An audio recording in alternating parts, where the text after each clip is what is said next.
Hello, everybody.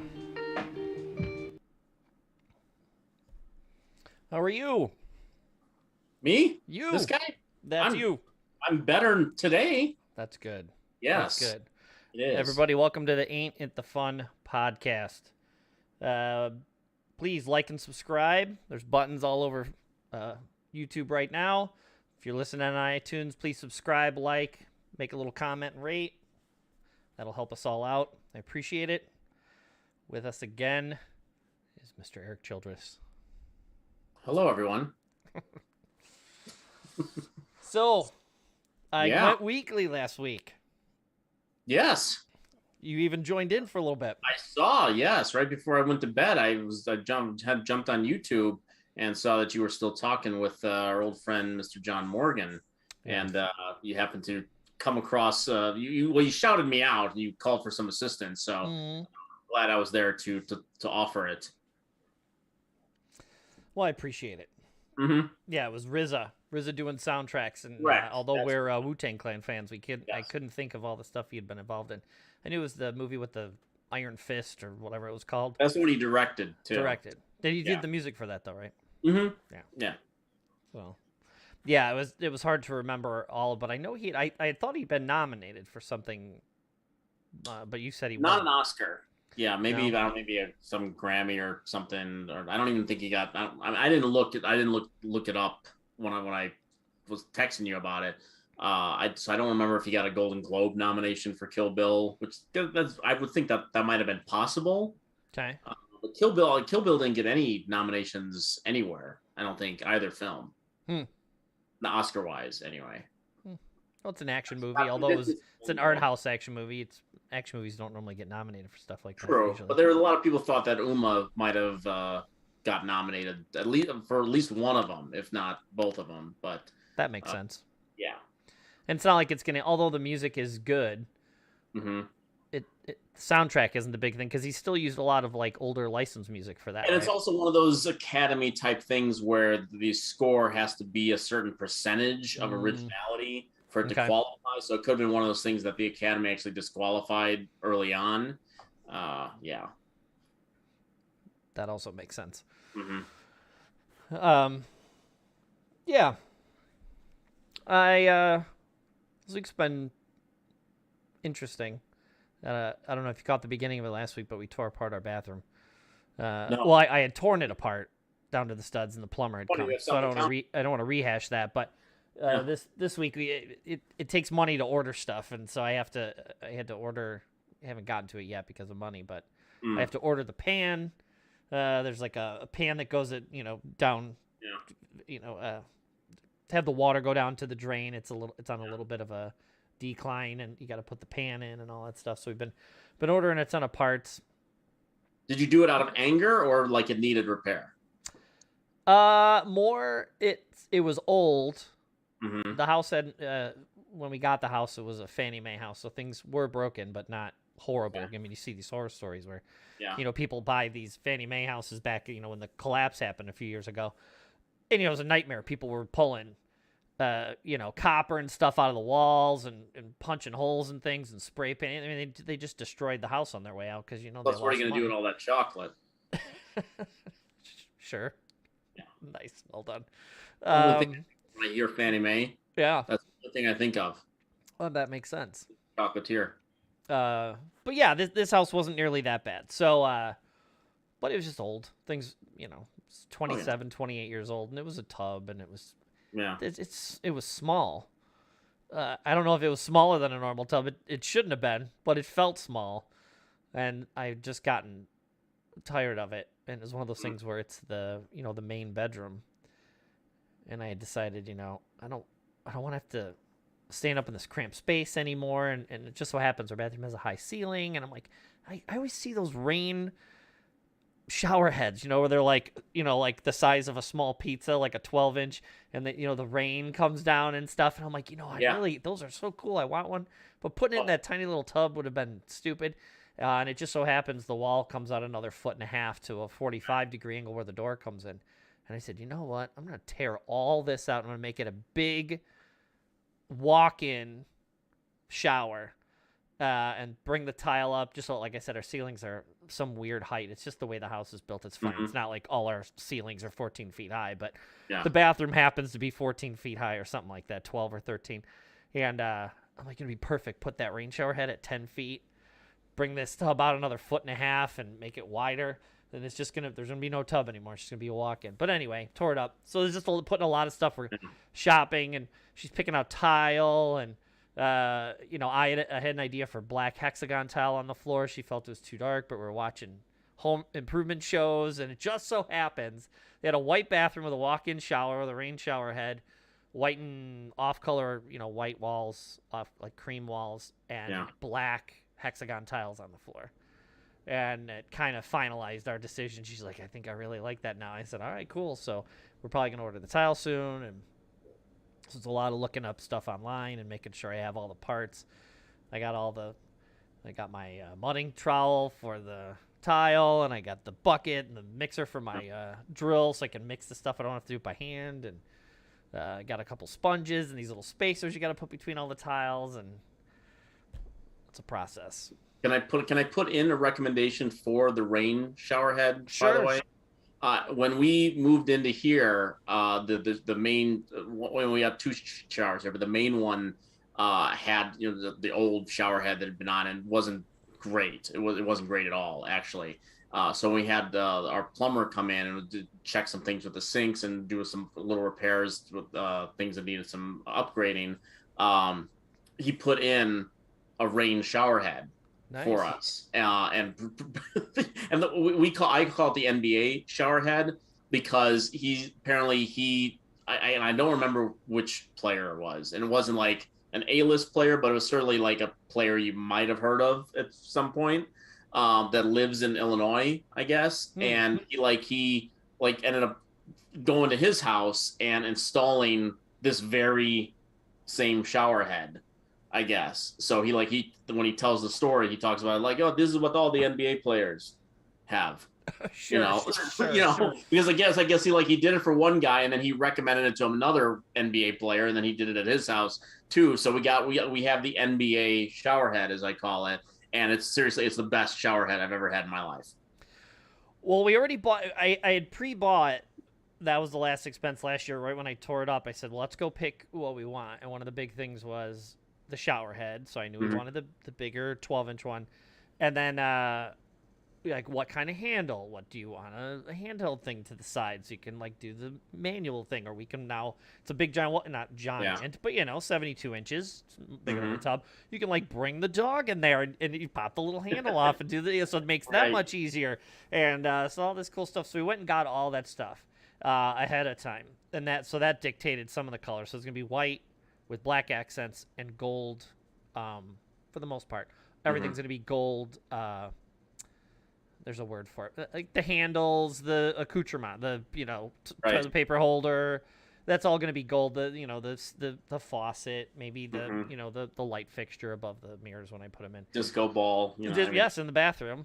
Of course, you dance on the wet floor. Safest place. That's right. As long as you install the industrial grade, mats at the bottom, you'll be fine. The little gluey fishes, put them on the floor. Exactly. So you can step without sliding. With dance steps on them, the 1, the 2, and the 3.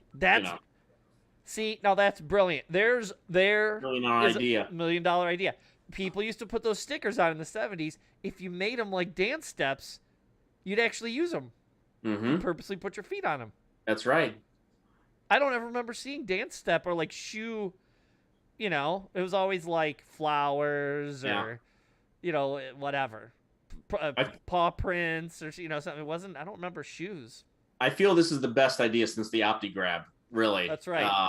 And people won't go cross-eyed from the... They won't go cross-eyed. They might slip and die.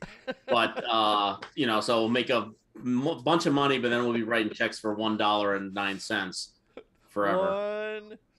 $1. That's all I need. This stapler, this chair. It's fantastic. Yes. We just quoted that the other day, as a matter of fact. All I need. Cut. So yeah, as the format is 3. I think it's been a nightmare for the last 24 months. This is my preamble. Yeah. Nightmare for the last 24 months. Lots of things going on for many reasons. And the things that get us through it, the things that make us happy, or the things that we're interested in, we've gotten into, either current or the past, or that have been brought up or reminded of, or whatever. And then one thing there at the end that maybe we're looking forward to in the future to hopefully get interested in or bring us joy or something like that. And anybody else who can think of any or whatever, put them in the chat or make a comment on the video, and maybe we'll bring them up on the next one. Maybe we'll start throwing in ones that have come in on the past comments. I'm even thinking about getting, I think Google has free voicemail. And like you can get like a Google number, and it'll allow you to do voicemail. I'm thinking about getting one just so people can leave us voicemails. That should work out No one's great. gonna do it. Well, that's the thing. I obviously can't play them without screening them first. Right. But hopefully there'll be some fun ones. Maybe you should. You should. Well, I mean, these days you never know what Exactly. someone might leave. But if someone just just to hear someone just say balls, Yeah. just, I don't think balls is okay. But if Yeah. you refer to balls in a sexual manner, or use them in an aggressive way to hurt someone or bully someone, then it Yeah. becomes an issue. with the platform or You can in mention, I general think you society. can, well, that's a whole. There's many people or organizations that may come after you, but Okay. the platform is pretty specific. Yeah. No, but you know what? I call balls on that. That's, I think, okay use. Yes. I don't think we'll be in trouble for that. Good. Excellent. Yeah, as long as you're not aggressively talking about balls and other people, I think Right. we'll be all right. Your own Right. balls, I think you're good. They don't know what balls I'm talking about. I could be referring to all sorts of manners of balls. Winter balls, Winter balls. disco balls. I just finished Bridgerton. There's a ball on every goddamn episode on that show. There you go. Yeah. Bouncing The balls. entire show should just be called Balls. I have not watched Bridgerton. Yeah. Yeah. Something I have watched. It was put on my. I was asked to watch it on my to-do list, so I watched it. For the podcast? Not necessarily. Okay. Just as a do. Okay. Yeah. I haven't listened to the third Friendship Dilemma yet. Mm-hmm. But I listened to 2. I caught up to that, and I think I'm like 4 behind on Movie Madness. Yeah, there's a lot more of those. Friendship Dilemma is just weekly at this point, and Movie Madness is at least twice weekly at this point. It's insane. It's probably for the better. Stuff I'm doing. So I think it was the philosopher Plato who said, "Hi, I'm Plato. Welcome to Jackass." Go. What's your first one? Oh, my first one. Oh, Yes. okay. I mean, well, I was gonna lead. I almost had me going with Jackass there for a moment. But the Oscar nominations came out this week, and you know me for a long time, so you know that I put some level of stock in. Hold on, real quick. Mrs. Fun Yeah. wants to know if you started watching Ghost yet. Is it still on your to-do list? It's on my Yes, it is on my do list. And not the American version. Not the American version. She didn't put that in there, but No, the British version that I didn't laugh at. Whoa! Did I say that out Those loud? are fighting words. That might Did be I say that aggressive out loud? speech. Okay. Yeah. Is that going to get me banned from No, some although Mrs. place? Fun might ban you from the house. Okay. She was there. It's not a secret. Yeah. But anyway, the Oscar nominations came out this week, and I've been fascinated with the Oscars since I was a kid and first filled out my first Oscar contest at a video store to try to win a free rental, which I did my very first year. Was it the one over by the bowling alley? It was not that one, but thank you for reminding me of that one. It was actually a place. It was actually down the Arlington Heights, or was it Golf or Arlington Heights, where Ritzy's used to be. Okay, I think Ritzy's is still there. I think with the famous mint cups. But there's a little strip mall there. There's like a 7-Eleven kind of area on the other side of the street of Ritzy's. It's up the street. Idea what you're talking about. It's up the street from like Pepe's. Okay, going that direction, not down that side street with All right, Pepe's, but like all right. past Pepe's. Oh, Pepe's. Yeah. It's gone, Pepe's, by the way. Wait, wait, what? Yes, I drove past it. I want to say a couple months ago. It's gone. You're Some kidding me. other restaurants in there. I'm assuming though it's the one you're talking about at the crossroads in Arlington Heights, right? You go down a little bit past the Costco, and then there's that by the old theater. There's the cross street, and there's the Pepe's right there, right? By the Yeah, there's the expressway. Pepe's, right, but it's past the crossroads. It's just past the Yes. crossroads. And There's it's, a little, you make a left turn, and it's right there off the corner next to the gas station. yes, Yeah, right. gone. Something else is in there. There's no more Pepe's. I think the closest Pepe's now is way by the city. It's like in. That's Yeah, it's gone. we need to change the subject quick because that's You're gonna we're get mad. trying to do positive stuff here.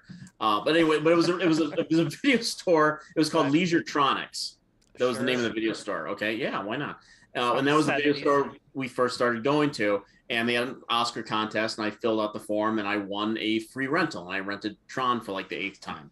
But it was 82, so it was the year of ET. So of course I put ET in every box, and I won a couple of them. But I got mad at the Oscars very early, at a very early age for that. But since we're keeping it positive, I just want to looking at what did get nominated, and instead of bitching about what didn't. And just looking at just a couple aspects of it. Like one, I was just very happy that West Side Story didn't really get snubbed in any of the categories that possibly could have got snubbed. I mean, Spielberg got in, got Best Picture. It wasn't really too much of a question. So I was very happy about that. Other movies like The Power of the Dog, which I think is one of the best movies of last year, got 12 nominations, which all very rightfully deserved. And there was all the other things that were very interesting about this year's nominations is that, for 12, I mean, I wouldn't go so far as to call it an obsession with the Oscars that I've had over the years. I have probably put more obsessive time into breaking down the structure of the Oscars and voting and stuff like that than probably most mortal men probably have, and it's probably at my detriment. But I've tried to crack the code sometimes. Sure. Okay. And sometimes I have, and other times I haven't. You just kind of have to you go with your gut instinct. You have a template that kind of like, here's, this narrows it down. Now, come up with the best 5 out of the 8 or 9 possible choices. But this year so for 12 months of the year, you actually have people whose job is basically running award sites all year. So they're the entire year. I mean, January, the Oscar Chances of Marry Me, with Jennifer, right. There's nothing to talk about now, but they have to find the elements to talk about and whatnot. So for the entire year, they start, breaking down like, well, we just heard this got announced for later in the year. Could this be a contender and all this kind of stuff? And it's so, nauseating is probably a strong word, but it's just like, let's let the world breathe, let the movie world breathe a little bit. It doesn't all have to be Oscar. I mean, from Sundance on, we just had Sundance, and as soon as Sundance rolls, someone sees a good performance, they're like, oh, we finally got an Oscar contender. And Emma Thompson this year, I'm like, well, could we just relax a little bit? Even though this year, one of the things that did make me happy is that the opening night movie of Sundance last year, a movie called Coda, which is on Apple TV, got a Best Picture nomination, a Supporting Actor nomination. I think the first deaf male actor in history to receive a nomination. Marlee Matlin obviously won, and she's in the movie. She plays his wife in the movie. But he got Best Supporting Actor nomination, and like if you see any of his reactions to anything that he's been nominated for this season, it's been wonderful. It's just been a wonderful thing to see. So yeah, we had a Sundance movie this year that made the trek all the way to the Oscars this year and got nominated. And it's really cool because it was a small little movie, and then Apple TV picked it up and hoisted it up and made it their contender. And next thing you know, it's nominated. But so getting back to like the Oscar, whole idea of the Oscar pundits and everything, I mean, it's, I'm kind of lost where I was going with that, but I was saying that it gets to a point where like the first people who start voting on things out of the box when awards season comes up are film critics.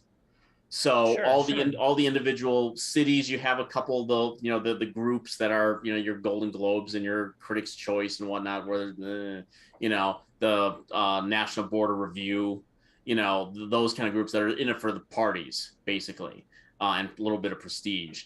But all the regional critics groups, Chicago, New York, LA, and everywhere else, are just picking their choices for the best. They don't have a stake in trying to influence Oscar season. Perhaps they're more trying to influence people to see these movies. That's what our whole thing is. Like, these are the movies we think are the best. These are the movies that we hope to influence you to see by propping them up a little bit. So there was a little bit of a friction that developed this season between awards pundits and critics groups, because awards pundits felt that critics groups weren't giving them the necessary evidence, so to speak, of what might end up getting nominated. Because, like I said, there is a way you can break down certain things, crack the code that I referred to earlier, where you see, well, these 4 groups nominated this, so that means that's a lock because history has just said that, kind of thing. But a lot of critics groups were nominated. There's a movie that came out, the foreign language film called Drive My Car, that came out that was been lauded left and right. Why have I heard of that? Who's in it? No actor you've probably heard of. Why have I heard of that? And I don't know why. Probably because it's been propped up so much during this. Something else, though. Maybe you said it to me when you were watching. Again, you're not telling me things you're not supposed to, but you're like, I'm watching this movie. I think you're going to like it when it comes out, kind of thing, or whatever. But, like, maybe you said it? Like, hey, when this comes out, you might like it. Maybe I may mention that I'm not as high on it as a lot of critics are. I think the movie is good. I think the movie's good. And I think it's 3 hours long. I think it's too long. Okay. I think it can reach its impact where it needs to be without being the length that it is. But that's just me. I'm one guy. My own critics group, Chicago Film Critics Association, nominated for Best Picture amongst other nominations. But the fact is that it was a small movie, a foreign language film, does not have a studio propping it up with all kinds of promotion and campaign promises and all those kind of things. So it's not the kind of movie that you normally see get nominated, mainly because it doesn't have that kind of influence. And there's another movie called Pig with Nicolas Cage that came out last year. Everyone's been praising Nicolas Cage's performance. All the weird direct-to-video things that Nicolas Cage has been doing for the last 10 years. And here, everyone's just like, now here's what happens when you give Cage. I mean, not that Cage isn't trying in a lot of these direct-to-video movies. You can only do so much. And they're just not worthy of what he can do. And sometimes, I mean, he's phoning it in Cage style, which is still better than what Bruce Willis is doing. Exactly. Every time didn't the Razzies, didn't they just make a new category based on the trash Bruce Willis is putting out? I think they made a special category and they nominated Bruce Willis like 12 times. And I think they're naming it, and I think this is is the way I heard it. Yeah. I am such a huge Bruce Willis fan. Moonlighting is probably something I'll talk about at some point on here, almost definitely. And then obviously Die Hard and Die Hard 2 and 3 and even 4 are some of my favorite movies. To watch, this is a non, this is, unfortunately it's a little off topic, but it makes me so sad. It makes me so sad because I really like Bruce Willis, and it's just tragic to watch It just seems like he's like, oh, there's a paycheck. Like I can't see why. I don't even think he cares about the paycheck. Then why do it? I don't know. Money. The paycheck can't be great. The paycheck can't be great. You're probably right about these that. movies. So we can't heard about any bankruptcy issues. We got to stay positive. Bruce Willis is good at Die Hard and Moonlighting and a bunch of other stuff. And Pulp Fiction. And let's hope he finds more stuff that I get to cheer him on. Yes, he needs a Pig. He needs what Nicolas Cage got last year in Pig. And again, I'm not quite here with the critics on this one, but it's good and people should see it. Nicolas Cage's face has like blood on it, like blood splatter. Yes. I've seen like stills and stuff from that. It looks interesting. His pig gets kidnapped. He's a truffle farmer, and his pig gets kidnapped, and he goes into the city looking for the people that stole the pig. It sounds like it's not Babe Pig in the City. No, not Babe Pig in the City. Also a great movie. But George Miller. That's right. And when people heard the premise for the movie, people were just like, "Oh my God, Nicolas Cage is gonna avenge his pig." Some You know, bad John this is Wick what it's come knockoff. down to. And then people saw it. It was one of these movies from last year that everyone was just like, "Oh, wait a minute, there's something here. There's something more here." And Cage is really good in it, and it's a really good movie. Let's nominate. So he got all kinds of nominations for that. And again, Neon, which is a little bit more clout than I think Janus Films or whoever was distributing Drive My Car, just couldn't even get the necessary weight out there to get Cage nominated. But anyway, so long story short, critics were nominating Drive My Car all over the place. Awards pundits like, that movie's never going to get nominated, and then critics like, we're not here to be a part of the awards conversation, and then Drive My Car this week gets a whole bunch of nominations, including Best Picture, Best Director, Best Screenplay, and now all the critics are just like, oh, look what we did. And it's just it's funny in that way, and there's the irony of it amuses me, but there is something to the extent that critics, whatever influence they we might think that we might have had in getting awareness for this film, even if it's just a smidge, and it was just enough to put it in front of the eyes of enough people who are out there voting, whose votes do actually matter when it comes to the Oscars, that was a good thing. Clearly, and it did. And there were a few of them like that. There's another foreign movie called The Worst Person in the World. It got a screenplay nomination out of nowhere. Even critics weren't giving it a screenplay nomination. It got a screenplay nomination. So it's just little things like that. It's just like, you never know where your influence is going to come from. And as film critics, as far as totem poles are concerned, we're pretty low on it.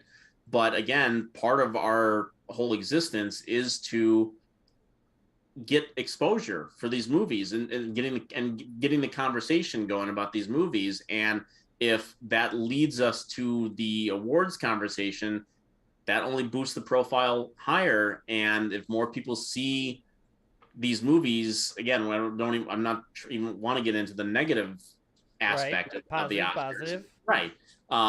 This is a good thing. So, don't worry about the snubs. Focus on the positives here. And, Power of the Dog wins. I'll be completely fine with that. West Side Story, even more. It was my 2 and 3 last year. So, So, the Oscar nominations. And again, I was, how I was feeling on Monday. Yeah. And yet I still, managed to willpower myself enough to have the foresight to go like, yeah, the Oscar nominations are Tuesday morning. I'm at least going to get out of bed for that.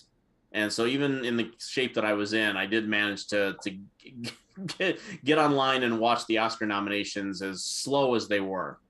I didn't know they were coming up, but I get notifications of your tweets, I believe, and I saw you kind of live tweeting something. A little bit. And I saw a couple comments. I'm like, oh, must be Oscars.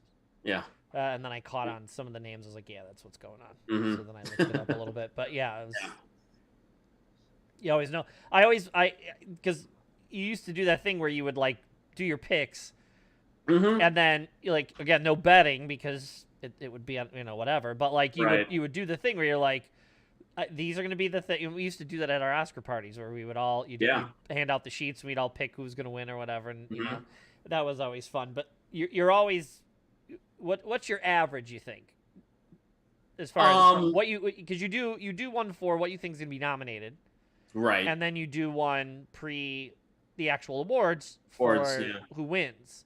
Yeah. What's your batting average, you think, on both? I think on the wins part, I think I average somewhere between 15 and 19, and that's usually I like 24. I was just going to say percentage-wise, you're talking 66, 70%? Yeah, and I think that's pretty much, and I think maybe even a little, I mean, I'd say about 75% on the nominations too, and mostly like this year I didn't do a whole spread on the Nick DiGilio podcast. Last week we did go through varieties predictions, and then Nick just asked me like, so what do you think of those? And then I said like, well, I agree with those four, but here's who I think is going to get in there. And I didn't. I mean, the surprises were there were surprises. I mean, they weren't huge surprises that they came out this year. Like I said, if you narrowed it down, if I had a list of 7 and I just picked 7 like a racehorse and like parlay box number or something like that, I would have gotten like 95% of 6 out of 7 90% or 7 of, out of 8 right. or whatever. If I did it like that, but like dude, just like here are my 5. I think I got like 4, 4, 4. I had like a 3, and then I best actor I was 5 for 5. Best picture I was 8 out of 10. I like the top. The best picture ones I always rank because I'm like these are the 5 that are definitely getting nominated. 6, 7, 8 is most likely getting nominated, and then 9 and 10. This is what I think will round it out. I missed 9 and 10. Do you still do that article online where you post? No, I haven't. I didn't do. I didn't do it this year mainly because I was sick. Yeah. But the last couple of years I haven't really been doing the article as much. I was doing it. I'd done it for a couple sites other than eFilm Critic for a couple of years, and not that I soured on it, but it was just like it's a lot of work. Yeah, it's really a lot of work. Yeah, and once you start getting a little list for it, the motivation isn't quite as there when you're not. So Understood. So I just started like doing it on Twitter and Facebook and like here are my picks, do with them what you want, and there you go. Instead of breaking down like I think this movie has an 85.7%. Well, that article was, I mean, it was but I mean, it's just a plain list. Even if you just posted that, like, just here's my list of what I think is gonna be nominated, then here's my list of what I think is gonna be, right. Win. No, it was definitely extensive. Yeah, and I appreciate you for noticing that. I remember. But it was yeah, and but it's just there's a lot more going on now. Like 82 podcasts I'm working on, so only have so much time to write. Understood. Yeah. Understood. So here's the deal. If I were to say something very particular, I'm assuming you and others would have the same thing, but especially you. If I just say the words, Yamo be there. What's the first thing that pops into your head? Was 2 things. Okay. One, obviously, Michael McDonald. Okay. / Doobie Brothers. 2, the 40-Year-Old Virgin. And the famous quote from there is, if I hear Yamo be there one more time, I'm gonna Yamo burn this place to the ground. That's right. Yeah. This is the second time 40-Year-Old Virgin's come up tonight. Oh, really? Me, by the way, yeah. Okay. It's another good movie. One of my favorite comedies, so I have no problem talking about it. So I learned of a news story, I don't know, it was probably about a month ago, but it's been sitting on my list. But again, like I said earlier, again, there's no endorsements yet for here. I doubt there ever will be, but for anything we're doing other than your work, like as a writer and stuff, you get paid. But like so nothing, we're not getting compensated anyway. But like anyway, I had said I signed up for Apple Music, and one of the things is if something pops into my head, I immediately, so I don't want to forget it, I hit the thing, go to the albums, pull all my favorite songs out. And then I put them in my playlist, and I have a very weird, eccentric playlist, right? And this popped up a couple weeks ago, and then it popped up again, and I remembered I needed to put the music in. So, yeah, Yamo Be There popped up, and I said, I got to put Michael McDonald in there. Why? Because he's awesome. And that's my thing, is it's Michael McDonald. But another story come up, and I'll do this at the very end, and I'll tell you the story because I thought it was incredibly interesting. But, just, again, you could do this with anybody, right? You could say, well, look, I like this music artist. Why? Well, there are weird things. Like if I had said Bjork, which I'm also a fan of, I could if I named 10 songs, you'd probably only know 1 or 2, maybe 3. Right. Or if she was on a soundtrack, you might be able to pull that one out, right? But Bjork is incredibly talented. You might like her. Other people might go, oh, my God, her third album and this and the deep cuts, and that's way even more of a fan than me. But there are certain people, when you when you hear a voice, Bjork's one, Yeah. Michael Jackson, you know, Mariah Carey, Phil Collins. I don't know about that, but Yeah, certain you voices. recognize Phil Collins' voice. Come on. Yes, but there are certain iconic voices.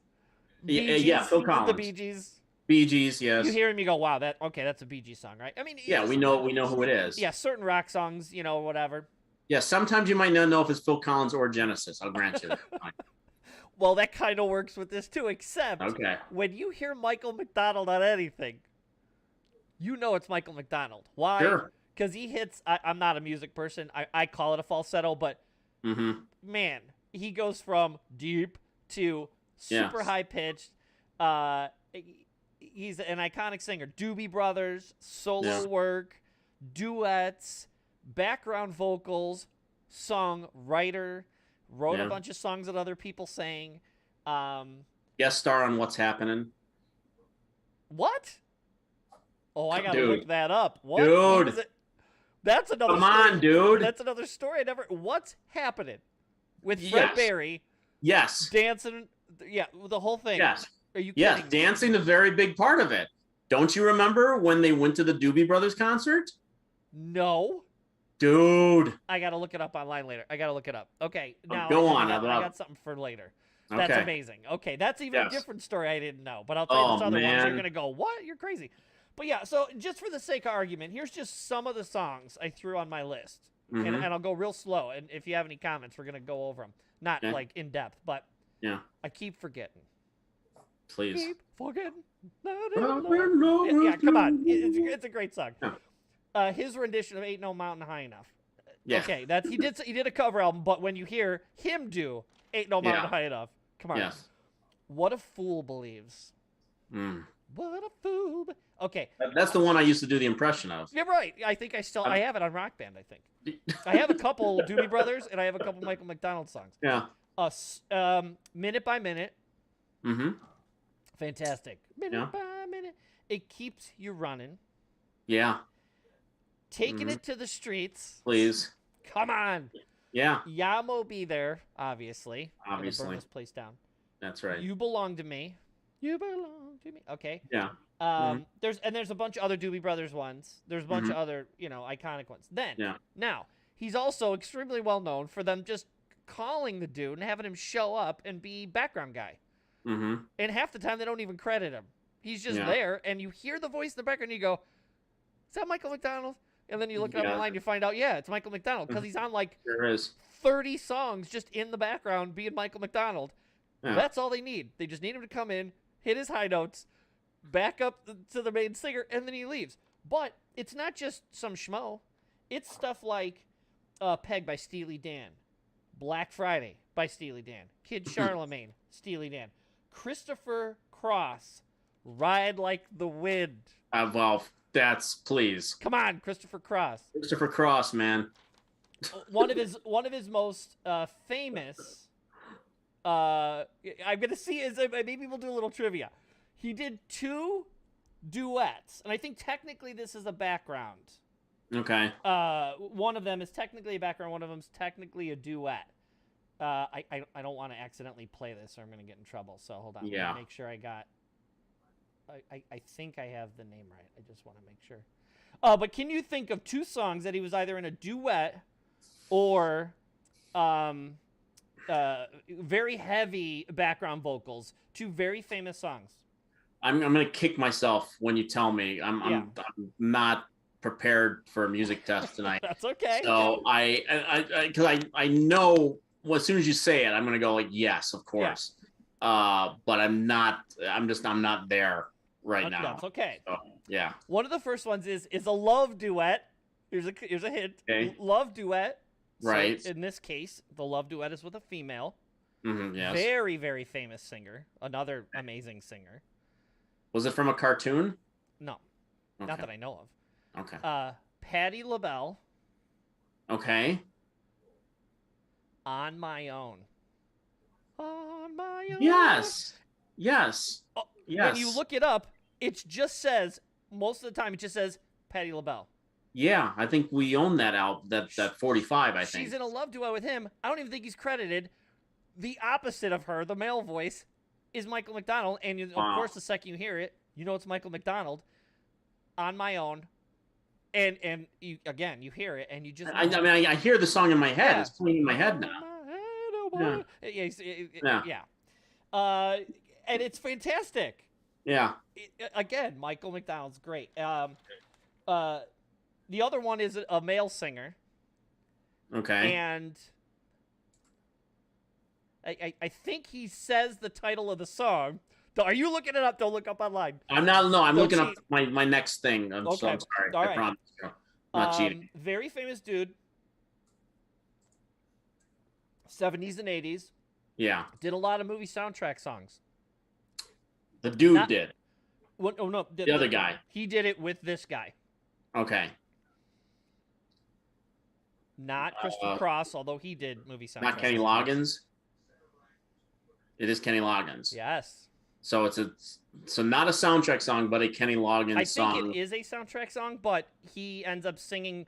I think they go back and forth, verse for verse, and chorus for chorus, and then intersing as well. I'm thinking now. See, now you got me going down the Kenny Loggins soundtrack list. So I mean, it's not. It's you right. might. I might be wrong on that. So I might be screwing you up. Okay, well, I'll go through because it's just fun to go through Kenny Loggins' list. Well, that's anyway. another good one. But I mean, I'm all right from Caddyshack, obviously.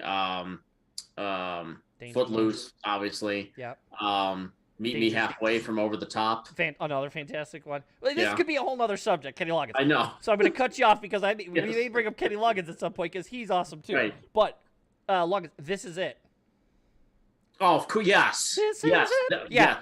Yes. Yeah, exactly. Yeah. How when you hear it, how does that not bring you joy? That's all of these obvious. minute by minute. It keeps Yeah. you running, taking it to the streets. Even Yamo be there. Yeah. Gibberish. I don't even know if that means anything. I don't care.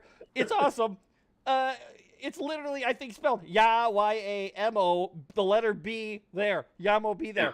I don't even care that it's gibberish. Right. Prince's Like songs were, letters and numbers. Why can't his? It's like Sussudio. Yeah. Or See what I did there? yeah, sure. I brought it. Keep the thing positive here, mister. This is your show. Even sad songs On My Own, great song, but you like it's great because it's him. Oh. Yeah. I keep forgetting. All these are fantastic. Did you download Sweet Freedom? So the next one, because I Okay. kept it out of here just to talk to you about it because it's one of my absolute favorite songs, especially from him. I love all these songs, and there's more. Uh-huh.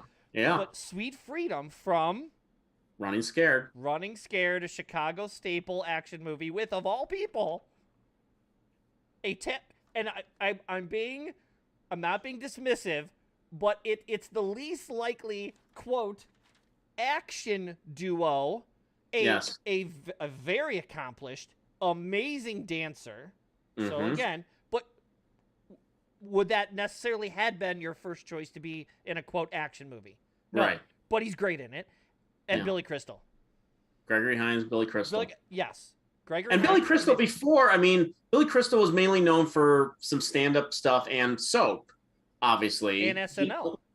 And then SNL, right, obviously. So like he hadn't we're talking pre-Harry Sally City Slickers Billy Crystal too. And it was a pretty modest hit that summer. It wasn't a huge hit, but it was a pretty modest hit. It was pretty well liked from critics. It still holds up. That's a really great movie. It's a lot of fun. But Sweet Freedom. Yeah. Which people actually, I'm not trying to be negative, but look up people's thoughts on Sweet Freedom. The song? Yeah. They don't like it? No, I remember hearing a lot of people hating that song back in the day. Running on the sun. Like, how do you not? Shine, sweet freedom, shine a light on me. Like, and some of these might be because he does do later covers. Because I wouldn't say a Motown guy, but he can do the kind of deep voice. He has a little bit of this. He likes to do not gospel stuff, but like he has that kind of voice where he could pass in sort of the gospel-y, Motown-y kind of music, and I think he does do backup vocals on some of that kind of stuff. Yeah. But then, and he does a lot of, and to top it all off, he's an absolutely fantastic piano player. Sure. And he writes music and all that other stuff. But, So some of these may be like covers, but I had to make a list because the list is long. There's a million of them. Mm. But yeah, Sweet Freedom though is of course it's an 80s-y song. It's got very like much so. the steel drum in it and stuff. Yeah. You know, but it's great, and when you hear it, how do you not get happy? Listening to Sweet Freedom. That's a point. Yeah. I mean that whole song is in what is literally the happiest point of that movie is their vacation montage, and where they're the happiest these two guys have ever been. There's the sort of the end of their about what they're gonna do when they retire and all right. that. They're just happy to be with each other. It's a friendship story on top of everything. And I mean it's set in Florida. I mean Florida whatever, but I mean this the scenery and the women and all the stuff and having a good all the time. stuff. It's just done with their careers and right. Let's watch the sunset. Well, they were gonna start a bar, right? They'll start a bar. That's right. They're gonna start a bar. It's so good, and it makes you feel so good. And again, you go down the list, and there's probably 5 or 10 more I'm forgetting. Mm-hmm. But I plug them in, and at this point now, I think I have something like 13 days of music that it's like it just randomly picks a song from. So the odds of me hearing one of these is incredibly low. It just randomly pops up, but. I learned an interesting fact amongst all the other cool things that he's done, right? Michael McDonald is, the deal is Van Halen, one of my absolute favorite rock bands for many reasons. And I say Van Halen, not Van Hagar, even though I like the Hagar version of Van Halen. It's not Van Halen. I do too. I grew up with Diver Down and 1984 and all the albums pre-Hagar are the ones I really cherish. Although I like Hagar, let's be clear. Secondly, or more importantly, 1984 comes out and they have to, or not comes out. They're making music, right? Yeah. And I don't know I can't remember if it's the producer who knew the both of them or one of their agents knew each other. Either something happened. I don't have the whole story, but the gist of it is that Michael McDonald is uncredited with helping write the Van Halen song I'll Wait. No kidding. If you think about it, re-listen to the song now. It's got a ton of Now, Michael Anthony ended up playing keyboards for them. Okay. In 1984 is when they started having Michael Anthony, the bassist, do, like, not background vocals, but like, fill-in vocals, with David Lee Roth. But they had him start playing keyboards. I think it was Michael Anthony that ended up picking up the keyboards. There's a ton of keyboards in I'll Wait. It turns out Michael McDonald helped write all that. Wow. And that's why, but something happened and someone didn't like someone or something happened, but they just took it anyway and they put it on the album and he's on credit. It's not, I think if you buy the album now, no one buys albums anymore, but if you go on, if you get like some of the later versions of the CDs and stuff or the greatest hits when they would re-release them, it now I think has the accredited of, co-written or, with help from or, whatever they say or with, something, writing credits. But yeah, it turns out Michael McDonald helped co-wrote I'll Wait by Van Halen. Again, wow. I haven't heard that song in a long time, so I'll have to go back and listen to it. Yeah. We could do a whole thing about Van Halen, how awesome they are. Oh, but, yeah, please. But yeah, you would never think in a million years. No. That Michael McDonald, as much as you like him, he's kind of the softer guy, the what do they call it? Not elevator music. It's not, because that's I think dismissive of him, because the other music is so good. Yeah. It's just different. It's more 70s. It's more sort of rhythmy. It's not rock. I can't think of another song Michael McDonald would have written that would have been like rock-like. Mm-hmm.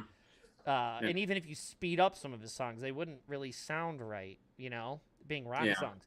But when you listen to I'll Wait now and you hear the keyboards, and there's a lot of them in it, it's Michael McDonald. I might think of all Van Halen songs with keyboards as Michael McDonald from this point forward. Yeah, I don't know who helped. There's a lot of keyboard stuff and. Well, yeah, especially when especially in the Hagar years. Well, because he really likes Michael Anthony, so he had him double his voice and do the sing with him and play a lot of keyboards. There's a lot of keyboards, and especially in those first two Yeah, Van Hagar I like the albums, but keyboard stuff. I like the Hagar stuff too. It's just it's not Van Halen to me. I mean, it is obviously by name, but yeah. So again, I can't. When it comes to that, Michael McDonald is fantastic, and you can't not be happy. And if you haven't listened to Michael McDonald around, you're like, yeah, I guess he did write those songs. Yeah. Just do put on Michael McDonald greatest hits and not the covers, although they're good. But get the good stuff. Get the stuff with the Doobie Brothers stuff, or if you re-recorded the Doobie Brothers stuff, anything with him singing Doobie Brothers. Grab a bunch of the Steely Dan stuff, Peg, Black Friday, Kid Charlemagne, Ride Like the Wind, Christopher Cross. I used to listen to Peg a lot. Well, I had Peg on one of those compilation albums. Well, again, I'm a Steely Dan. I could go on forever about Steely Dan too, but yeah, I mean, again, it's Kenny Loggins, Christopher Cross. I think there's like 2 more Christopher Cross songs he background vocaled on. He's just in there for no reason. Just, hey, call him over. Let's do some music. I'm beginning to think Judd Apatow really has it in for Michael McDonald, considering that he makes the jokes about him in 40-year-old version, and in Knocked Up, Seth Rogen makes a comment that Steely Dan can gargle his balls. Speaking of. So, yes, just to bring it a full circle. Circle. Yes. Balls. But yeah, listen to Michael McDonald. Yeah, yeah, you're right. I mean, it doesn't have to be Sweet Freedom. It can be any of those songs. Just should be able to just perk your day up a little bit if you're not a complete music snob, I guess. Which I am not. Clearly, my love of Phil Collins. So whatever. But anyway, we all have our vices. That's our vices. I like Phil Collins. I'm just kidding. Yeah, I know you are, Mr. I like Positivity. Phil Collins. Okay, right. All right. Okay. All right. My second pick is something that was just announced. It's not a new thing. It's actually I don't know if it's, I think last year was the 10th anniversary of it. I have to do the math, but it's something that first started in 2012 that I've become aware of over the years and have actually participated in. And when I say I participated in, it's something that everyone can participate in as long as you have a TV, DVD, or whatever means you need to watch certain movies, availability, and Twitter. And if you have all of these things and you have enough time to prepare to get yourself ready for this one particular day, there's an event that happens, that's been happening every year by a friend of ours, Patrick Bromley. He has a site called F This Movie, fthismovie.net, and he every year does what's called the F This Movie Festival. And what it is it's a day-long marathon of movies chosen by Patrick and people at the site. They focus on any particular year. And they just, they pick 5-6 movies, whatever time allows, from morning to late, not late at night, but 10 o'clock or whatever. And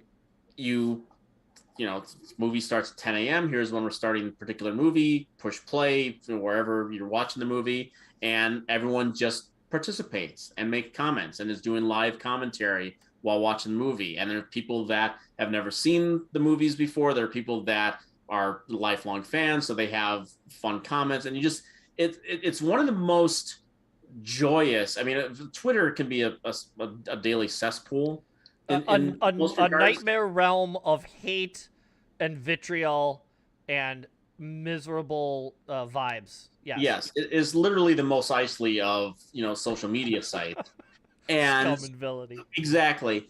But the F This Movie Festival, if you just focus and just follow, make a column and everyone that's hashtagging it and everything, and follow them along, and you sit there and you watch the movies, and you just whatever, you make whatever comment. You can be funny, you can be serious, whatever you want to be, share a memory, and it's just one of the most joyous experiences that I've ever seen on Twitter.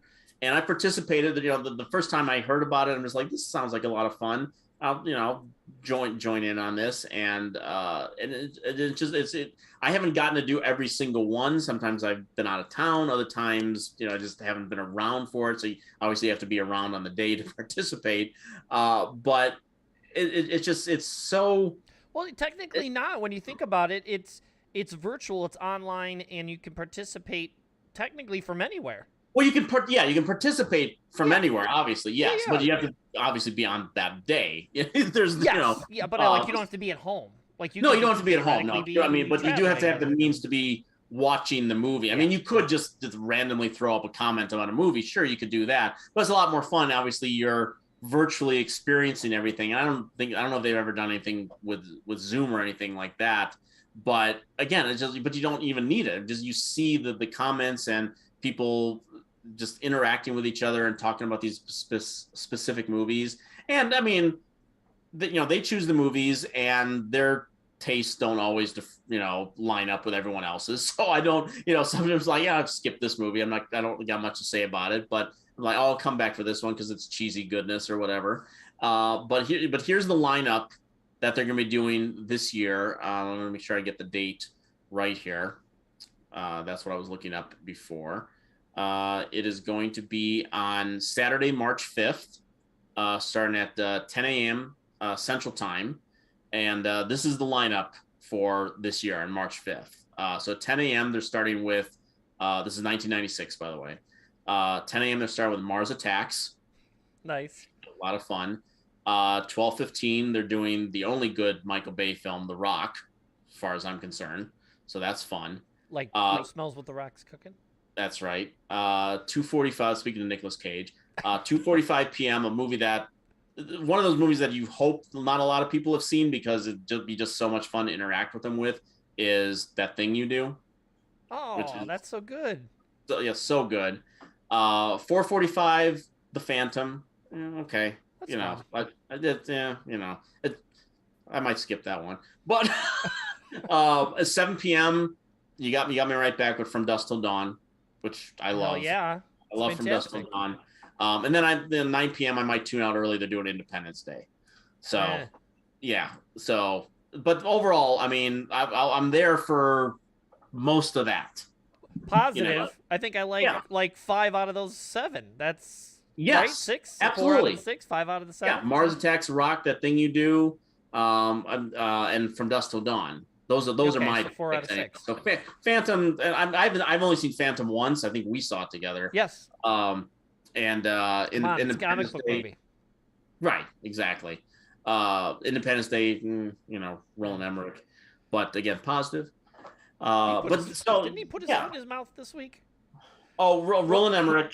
Roland Emmerich, director one of the guys who made Moonfall. Independent. Well, come on. I mean, even the preview looks like trash. Again, we want to stay positive, but even when Independence Day came out, I liked it for what it was, and it's fun now in a kitschy way to look back. It's ironic to like it now, but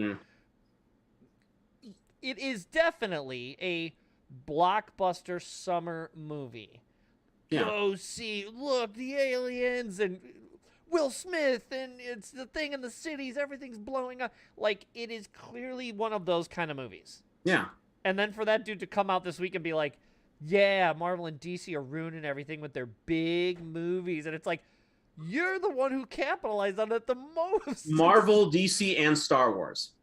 That's what he said. Marvel, DC, and Star Wars. More ridiculous. And no, it's absolutely ridiculous. Especially considering that he's built his career basically on just trying to redo Independence Day just with different disaster scenarios. Sure. I mean, Day After Tomorrow, 2012, Moonfall.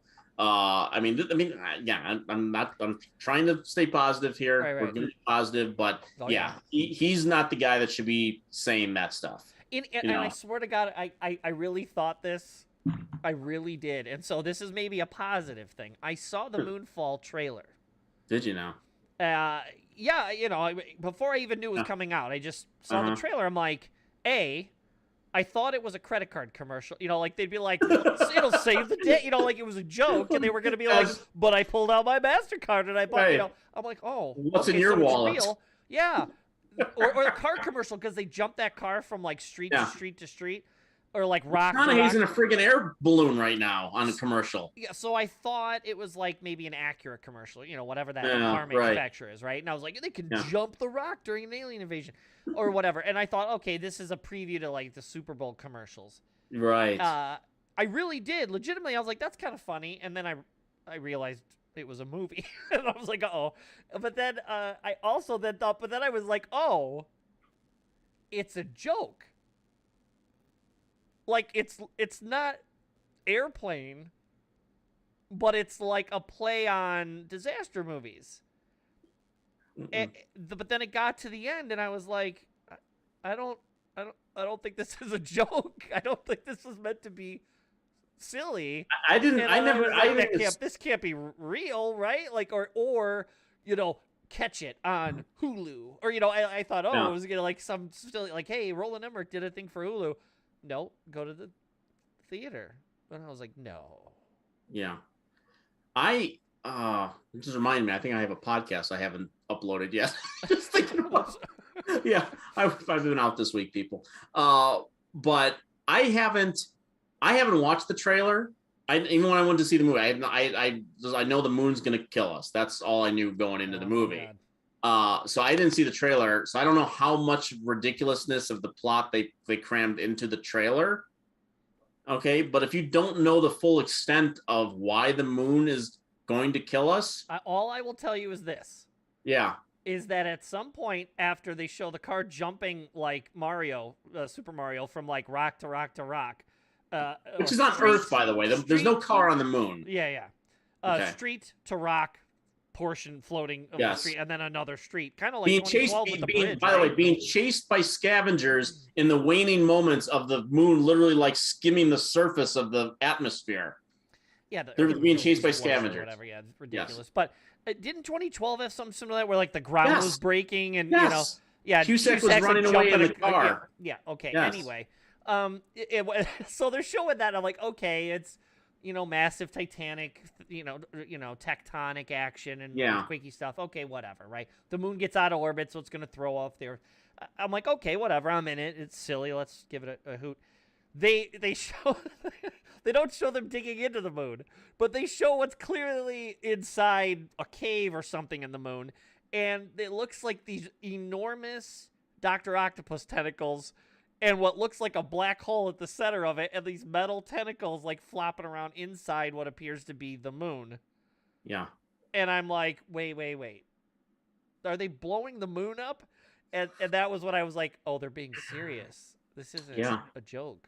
No, it's taken. I mean, it's got bad jokey Roland Emmerich stuff in it, but it is being completely serious. So let's try to put a positive spin on this. If you were to watch it. Oh yeah. Will you enjoy it now because it's cheesy? Will it become so cheesy that like Mystery Science Theater, we would enjoy it on that level? No. Really? No, it's too boring. Oh, what? They're blowing the moon up. I know, it's too boring. Exactly. Oh my god. It's too boring. Because there's the movie. The great thing about the Mystery Science Theater movies is that they take themselves so seriously. They think they're making cinema. Yeah. Those movies. Okay. Roland Emmerich he's doing it, but he's kind of winking at you, but he still thinks he's smart enough to get away with it, kind of thing. So you can't. So knowing it has that jokey tone, you can't accuse it, necessarily of being highfalutin. Sure. But at the same time, there's still no sense of fun in it, and we're getting off into a negative spin here. But it's too boring to have that sense of like. I think the people on How Did This Get Made are going to have a grand old time, and there's going to be a lot more fun listening to them break the movie down, how ridiculous it is, than it is to watch it. But it's not going to be fun to watch it with a commentary kind of thing. Well, then we won't go any further because you're already bringing me down. This is it's called the F the Movie. F this movie festival. F this movie fest. March 5th. F this movie fest. F this movie fest. March 5th. Yeah. So March 5th, Saturday, starts at 10 a.m. Goes all the way to into the evening. So it's like 10 a.m. to Independence Day will be almost midnight by the time you're done. Just so get those movies, however you need to get them. See if they're on streaming services. See if they're even if you have them in your physical media collection, all the better. Just know when you got to hit play. They will, if you're following them on Twitter and just follow Patrick Bromley and or if this movie, and they'll say like, okay, hit play now, and you set it up, and you'll be all set to go. So you'll be commenting at the right time, and you won't be late to comment, guy. I would to make sure this stays positive. I would make sure that you check on March 1st what you're streaming. If you're going to be dependent on streaming services, they usually change all their movies and their backlog, their catalog on the 1st of the month. So I would do yourself a favor and check on March 1st because knowing my luck, half the stuff won't be there when you go to try to stream it because it's half the stuff is never there. So maybe March 1st, check that all the movies you're going to want to see are there to stream, and if they're not, go rent it or whatever, go buy it. They're saying again, and then that's a very good point to check on March 1st. They said at the current time, they said several of the year's titles right now are streaming either on Netflix, HBO Max, or Hulu. There you go. So start there, and again, I would check March 1st though. Yes, because I got have a backup plan. Because what's going to happen is you're going to try on March 5th, and we got rid of that movie last month. Yeah, great, thanks. Okay. Yeah, I haven't participated yet, but I think this year I might have a little time on the 5th, and I might jump on and do that. I know I've seen your tweets, so I'm kind of involved that way. Like I'm like, oh, they must be watching. Oh, they're at that part, or whatever. So we brought this up a little bit ago because I had mentioned that I had. Like, when you can't let me in a Target by myself because I immediately, if I'm going grocery shopping, I got to go to the toy aisle. I don't care. I'll be 80. I'll still be going to the toy aisle. For you, man. Yeah. And I had made mention that I always hit, certain things. Lego aisle, see if they got anything cool. The old action figure aisle or the new one because some of the stuff I like. And then, the Hot Wheels. I'll grab something here and there. And I mentioned I got that Spider-Mobile from the Japanese TV show. But in the midst of that, I had mentioned that I had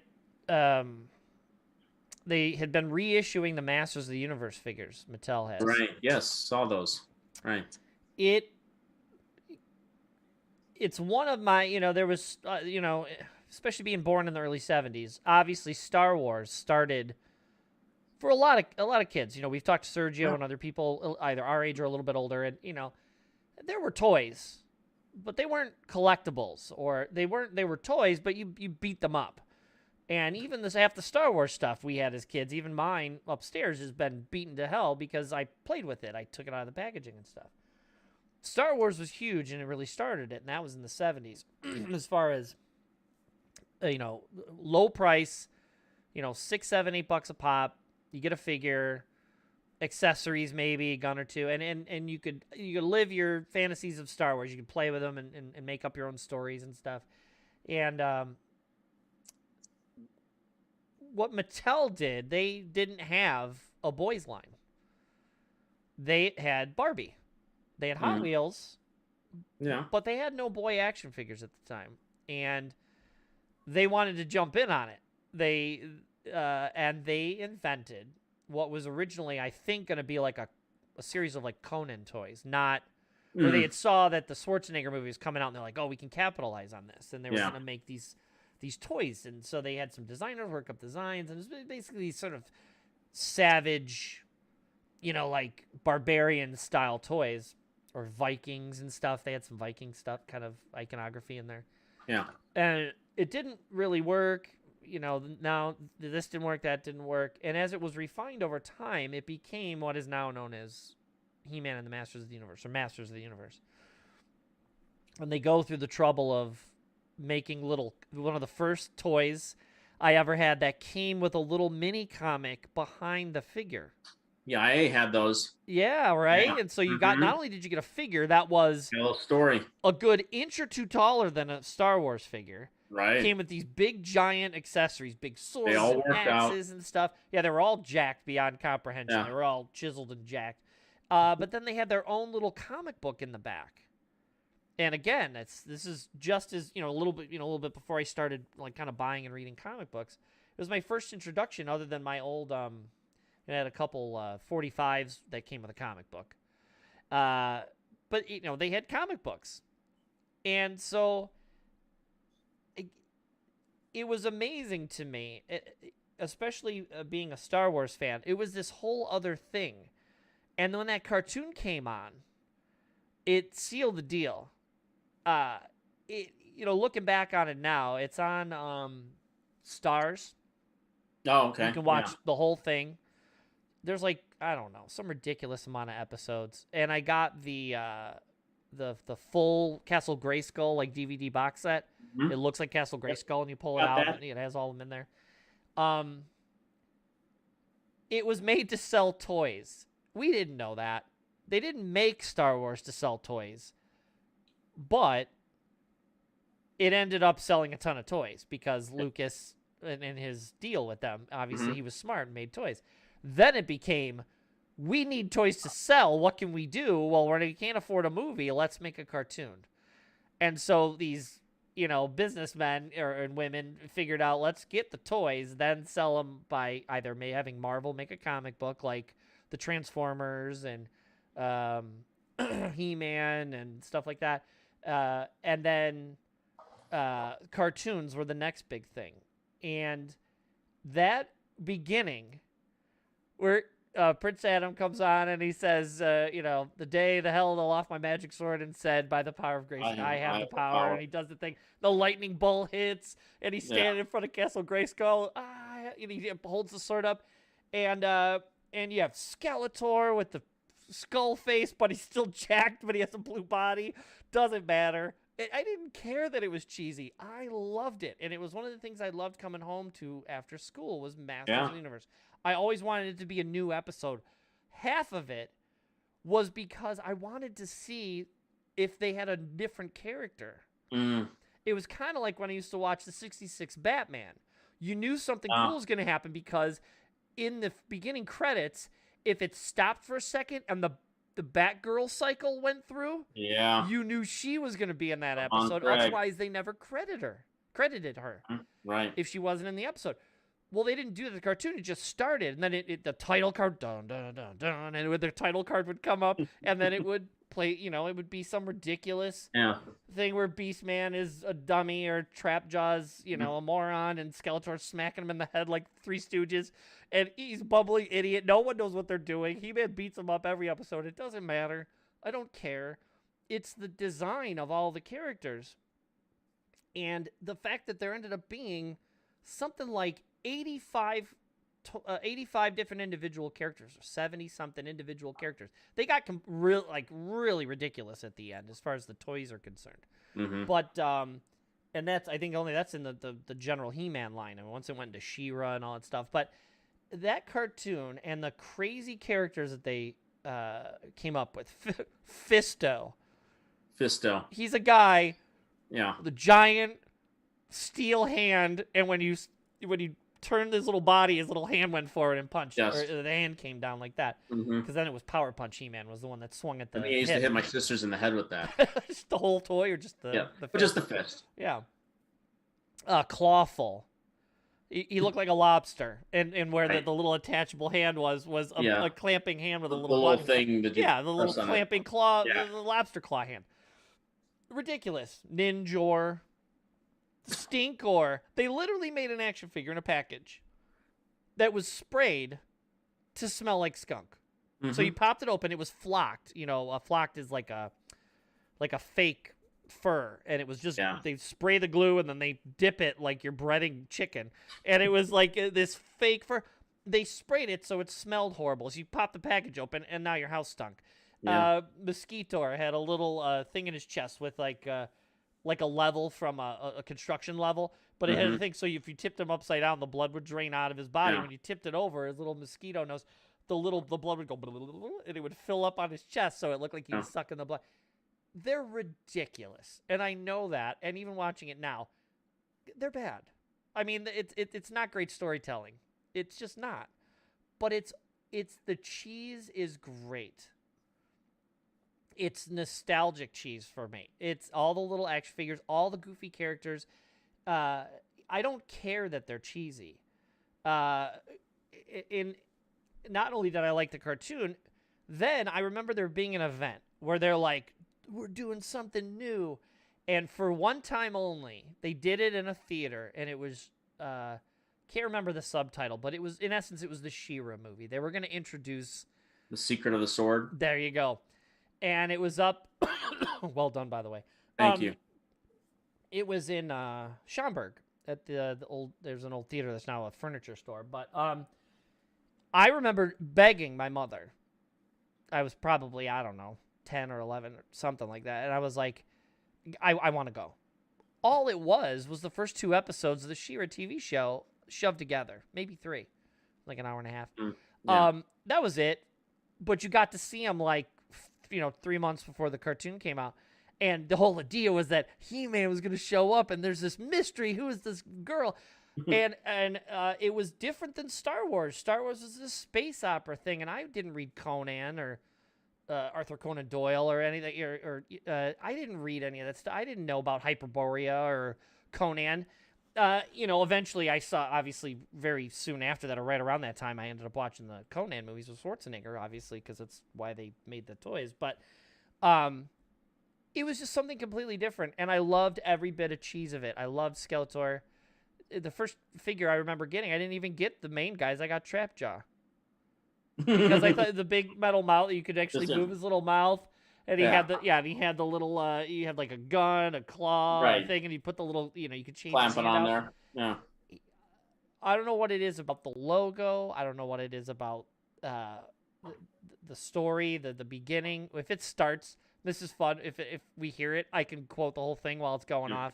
And it's just wonderful. And it makes me so happy. The fact that it has endured at this point, close to 40 years, there's been multiple iterations of it. Obviously, in the late 80s, you had the Masters of the Universe movie with Dolph Lundgren, which was bad on a whole nother level. They didn't want to have to pay the CG for Orko, so they just made some other guy, the dwarf. Gwildor. Gwildor, yeah. But yeah, they made a guy in a plastic suit, makeup suit, and it was bad. And who made one of, I think, her movie debut in this movie. Oh, her movie debut? That's possible. It's close. First Courtney Cox. Courtney Cox was in Masters of the Universe. Yeah, I mean, it's got to be close because she looks. She was on Family Ties before Masters of the Universe, was she not? It was pretty close. I mean, it's very close to that period. I mean, because I'm just tracing the Alex Keaton's girlfriends, because there was Tracy Pollan, who he eventually married in real life. And then after that, it was Courtney Cox. So it was right around 87, 88, I think. Well, yeah, it's TV, because she was also in the Bruce Springsteen music video. Right. But I think as far as movies go, I think this was her movie debut. I'd have to look that up, but it's very close, if not true. Yeah. You get Frank Langella in there to be Skeletor. I mean, come on. Dolph Lundgren, who at the time was not super articulate, and it was a strain, but he did his best. Well, you've heard the Sylvester Stallone story about Master of the Universe. Stallone? Well, no, he wasn't in it, but he knows Dolph Lundgren. Yeah. No, but he knows Dolph Lundgren. Okay. And he worked with Cannon a lot. Right. Stallone's working with Cannon a lot, and I think he visited the Master of the Universe set just to visit Dolph. No. At one point. And he saw what they were doing, and he said to the director, the screenwriter. So this is in the Canon documentary, by the way. And it goes, "You gave that guy lines?" Well, from what I hear watching it, they said that he did his lines, but they made him later go in and overdub them or redub portions of his lines, because he eventually got better at articulating himself and stuff and acting with it. And so over time he got better. So they made him go back and redo the lines so they could put the movie out. That makes total sense. But come on, you had Frank Langella eating the screen in that makeup. Nothing looked. They don't want to use, because they want to be able to kill characters off, so they barely used anybody from the action figure line, which always made no sense to me. Yeah. It's bad on a whole nother level. If you want to keep things positive, by the way, do not look up the director of that movie. Just gonna say. Why? It's just there's a backstory. Oh, bad stuff. Well, yeah. Okay, then I don't want to get into it. But it's that's a whole nother fun cheesy thing to go back to. I haven't seen it in years. One of these days I'll watch it. But that excited me. Okay, cool. It died out for a very long time. It died a fast death. The action figure line towards the end was horrible. They made a guy called Rio Blast. He was a cowboy. Rio Blast, and he had guns know on if his I had back. him or not. It was bad at the end. It was Yeah. really bad. So bad. They made I think it was the 4th or 5th in line in the iterations of the He-Man. You know, they had like regular He-Man, battle damage He-Man, where you hit his chest and it spun. Then they had Power Punch He-Man with the caps in the back, and you bent his arm back and he spun, and it would make the cap go off. It sounded like he was punching. And then they had some other kind of battle armor thing. Eventually got to the end. They made a thing where you put a battery in the back, and He-Man had a sword that lit up, and Skeletor had the staff, the skull staff, and that lit up. They didn't even put them out in America. That's how bad the line got. They manufactured these things, and they were like, we don't even want to spend money putting them out. They shipped all the garbage over to Italy.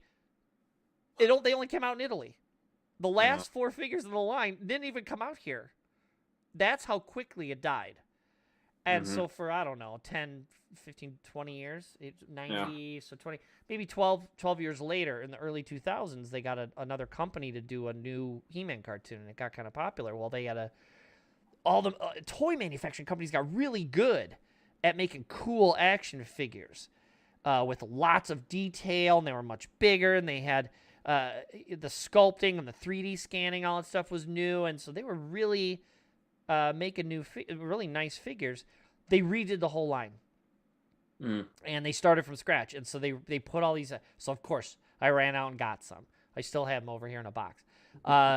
Then that kind of died out, and another company got in. That's like 5-6 years later. Then they did a line called Masters of the Universe Classics.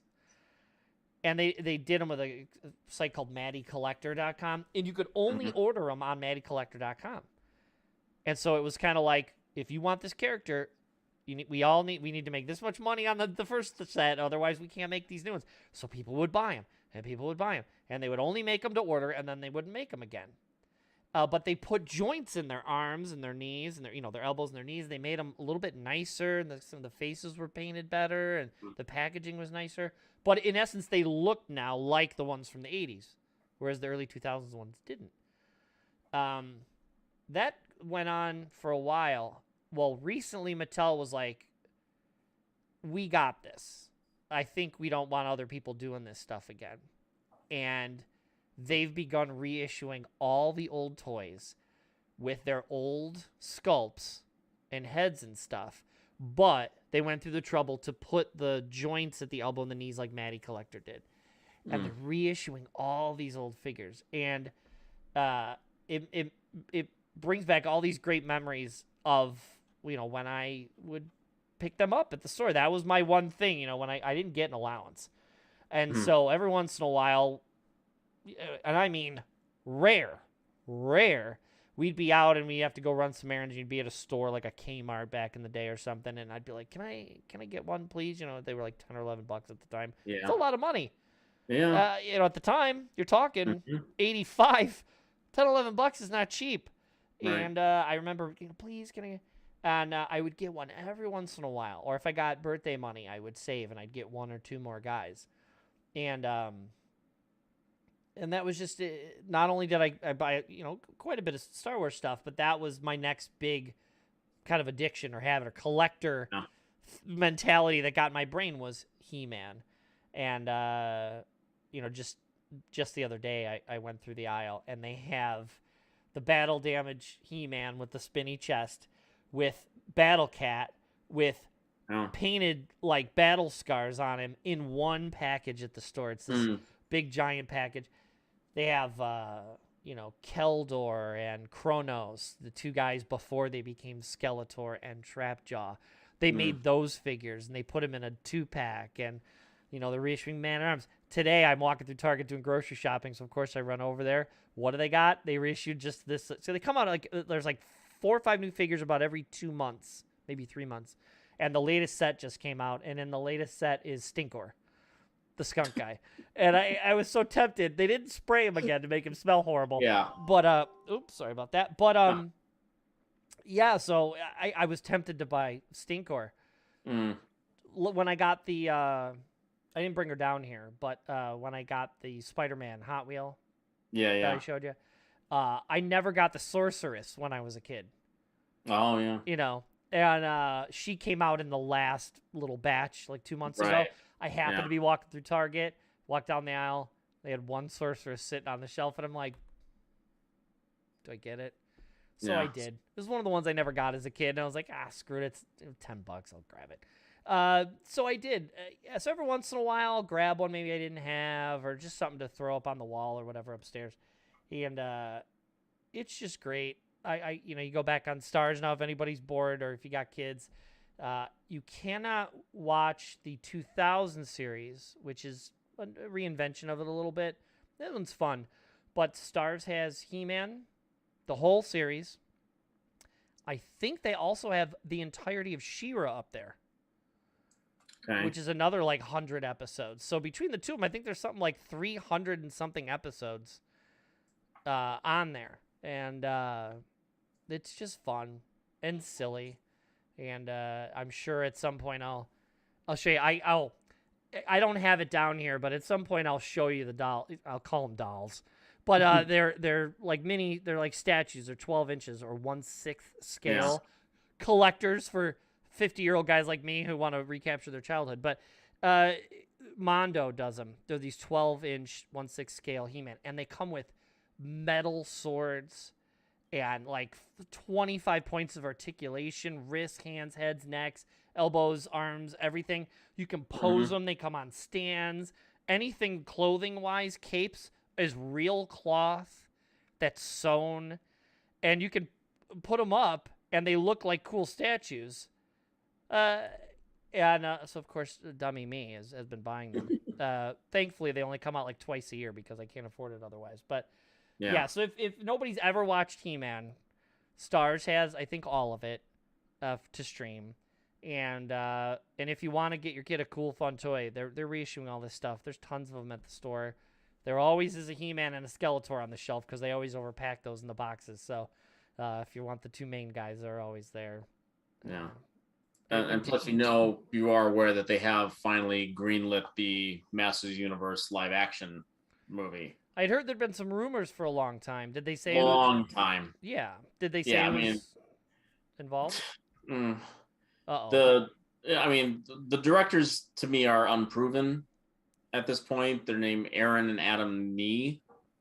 And they're right. And their most high profile movie is coming out in a few weeks called The Lost City with Sandra Bullock and Channing Tatum. Come on. The Romancing the Stone. We want to be positive. I didn't say anything negative until you poo-pooed it. But yeah, you're right. I thought I saw an actor say that he's like close to, or they said, "Oh, we're really thinking about this guy." There's a guy named Kyle Allen.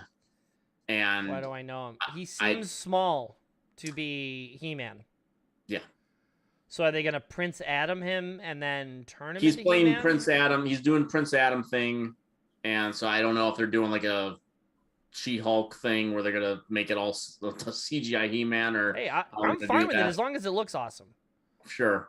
Look, the Hulk is in essence that, right? I know. And the Hulk looks good. I mean, if you can make it a little bit smaller, Jax with the sword and do all the effects with the lightning and everything, I'm in. As long as they make it fun. You know who I think would be really fun at it is the guys who did the Lego movie and Spider-Man. Well, yeah, Miller and Lord would be wonderful. Awesome would they be? They'd be, and they'd have the right tone for it. Oh man, they would be perfect. That's what I want. But they probably weren't available, so they got these guys to do it. But let me spin it back to positivity in your arena here. There's two things. One, for me, there was Star Wars and then there was Masters of the Universe. Okay. And, at the time, you got as many Star Wars figures because the movie and you want to have all the characters and to play Star Wars with. And that was my whole thing with the Masters of the Universe is that even before the cartoon came out, we were collecting them before it was a cartoon. Mm-hmm. The cartoon only made it like, oh, now I don't have to do what I'm doing anymore. I can watch it on TV. I would create my own scenarios. You create your own battles. You create your own stories. And that's what I had fun doing with the Masters of the Universe characters. And it just, Star Wars has as many ridiculous iterations of characters as well. with weirdo names and stuff like that. So it wasn't a far leap. No. But they were just the bigger characters and all that stuff. And so that's the thing that I always had fun with all of that, is just creating my own little movies, basically, with those characters. Then to put further positive spin on it, comedian that you and I were very big fans of at a time, Jake Johansson, Yes. had a whole bit on Masters Universe. Really? Dude, you're gonna kick yourself when I tell you this. Okay. Well, one, he tells scene. I think he's talks about seeing the cartoon, and he sees there's this Skeletor, there's this big skeleton. He's the villain. He's got muscles, and so it's kind of fake. That's one of the jokes. But then he says, but then I saw Skeletor say something on the television, and he says, "My power is beyond your understanding." That's right. And he said, I thought this was the greatest thing he had ever heard in his life. And he said he just wanted to be able to use that on somebody in real life. I forgot about that. And so he said he was one day at the bank and he was in line and the person told him to move and he didn't move right away. So he turned back to her and goes, "My power is beyond your understanding." We used to do that all the time. Oh my God, that's right. Oh my Yeah. God. Oh. I totally forgot about that. Yeah. My power is...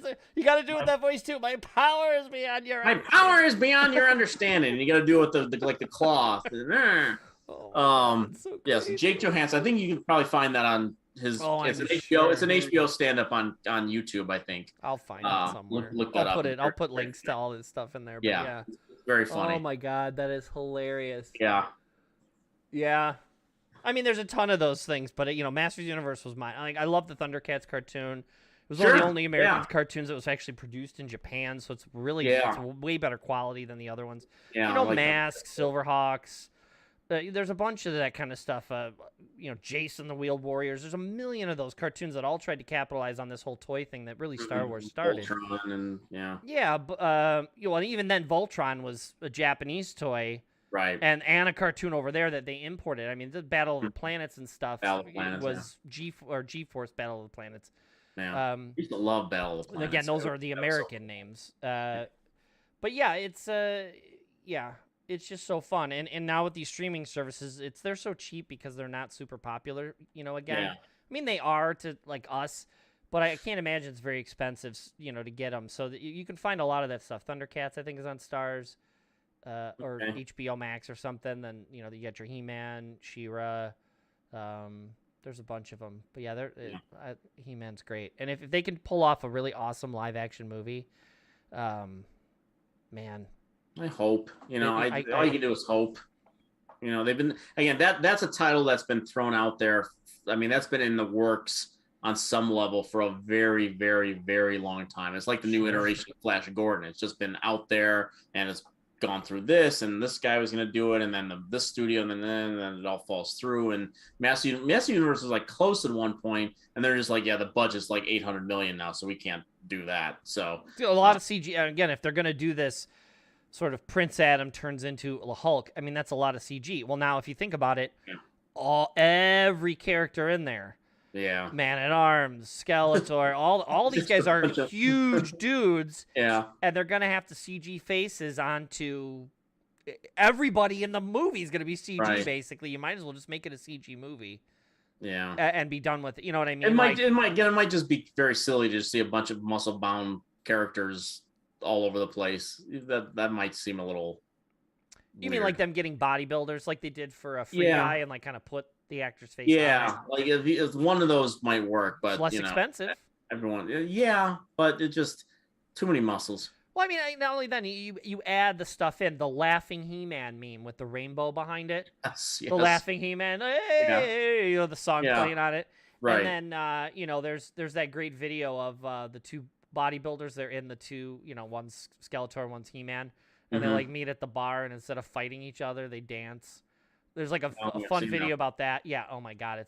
I'll send you the link and I'll post the link here. But yeah, it's absolutely hilarious. They dance and there's like a spotlight, they're like a Western bar and they dance with each other and stuff. It is permeated pop culture to the point where 40 years later, Mattel is still reissuing these toys.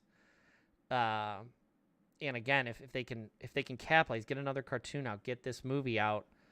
They're the DC just got done doing a comic, like they did back in the day.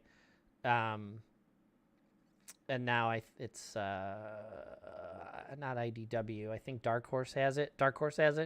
So they just did a one off the Netflix cartoon. The Kevin Smith produced one, which I liked. It was okay. They said it was a direct kind of sequel, and then it kind of wasn't. But it's okay for what it is. It seems to continue to have legs, kind of like Ninja Turtles. Every 5 to 10 years, something happens, and they pop back around. Same thing with He-Man. It just kind of keeps, whether it's the toys or a cartoon or... Yeah. It clearly, I was not the only kid, 10 or 12 years old in 82 or 83, where, or 10 years old, in 82 or 83, where it got into our subconscious. Like, this was a thing for 4 years. It dived hard. Star Wars didn't. Star Wars always had that legacy. He-Man didn't. So it makes it more cherished because it's like, it probably will never come back. And then 5 years later, it pops back for no reason. And then 10 years later, another cartoon? What? More action figures? Okay. And then someone else realize they run out of ideas, and then they was like, what was popular 5 years ago that we could exploit? But that's, it's like a Turtles thing where it continues to have legs. I'll never understand the Turtles thing, by the way. Because they keep reinventing it. And I think that's why people don't get this whole Kevin Smith thing. I'm not happy with how he broached the subject. Well, it's a direct continuation. It turns out it wasn't. He-Man's in it. He's only in about 50%.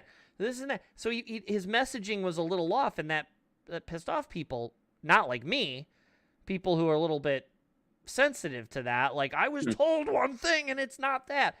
If you just take it for what it is, it's actually a fun thing. That what Kevin Smith did. It's not a continuation from the cartoon when I was a kid, even though he said it was. It's not. So he's only in at 50% like Boba Fett. The what? He's only in at 50% like Boba Fett. Well, that's a whole nother subject we can talk about. But I think they did a huge disservice to him by doing this whole Mandalorian thing in the middle of his season. Anyway, it just sort of, there's enough love and enough passion where, like, every 5 years someone comes around and goes, why hasn't someone done He-Man justice? And then the company, the Four Horsemen, says to Mattel, let us make toys. We make cool toys. Let us do it. Well, that's the 2000 one. Then a couple years later, it's the Matty Collector one. Then it's a couple years later, hey, there's a Netflix show coming out. Mattel goes, oh, we want our... No one else can make our toys anymore. And they pull the license back. Now they're doing it again. Now there's Netflix. Netflix double-dosed on it. They have the Kevin Smith one, which is more sort of like, well, it's a continuation. It's for your 40-year-olds and your kids. But they also have a whole new version of He-Man that they make for, like, 8-year-olds that Netflix has on their stuff. It's all brand new. And they have a whole set of toys for that out on the shelves. Yeah. They're double-dipping on the He-Man stuff. So they have, like, a kind of 8-year-old version. So it's become popular. It just sort of is there. There's a reverence there that I don't know. I never really got. I couldn't anticipate 40 years later I'd be at a Target buying more He-Man guys. Hey, you're talking to the guy who's been waiting 40 plus years for a Flash Gordon revival. So yeah, it's gonna be a little bit harder. It's gonna be harder, but yeah. But again, if you think about it in just logical storytelling terms, the world of Flash Gordon with comics and the serials and even the 1980 movie and all that kind of stuff. Like, imagine if you took that universe and did a Lord of the Rings type trilogy.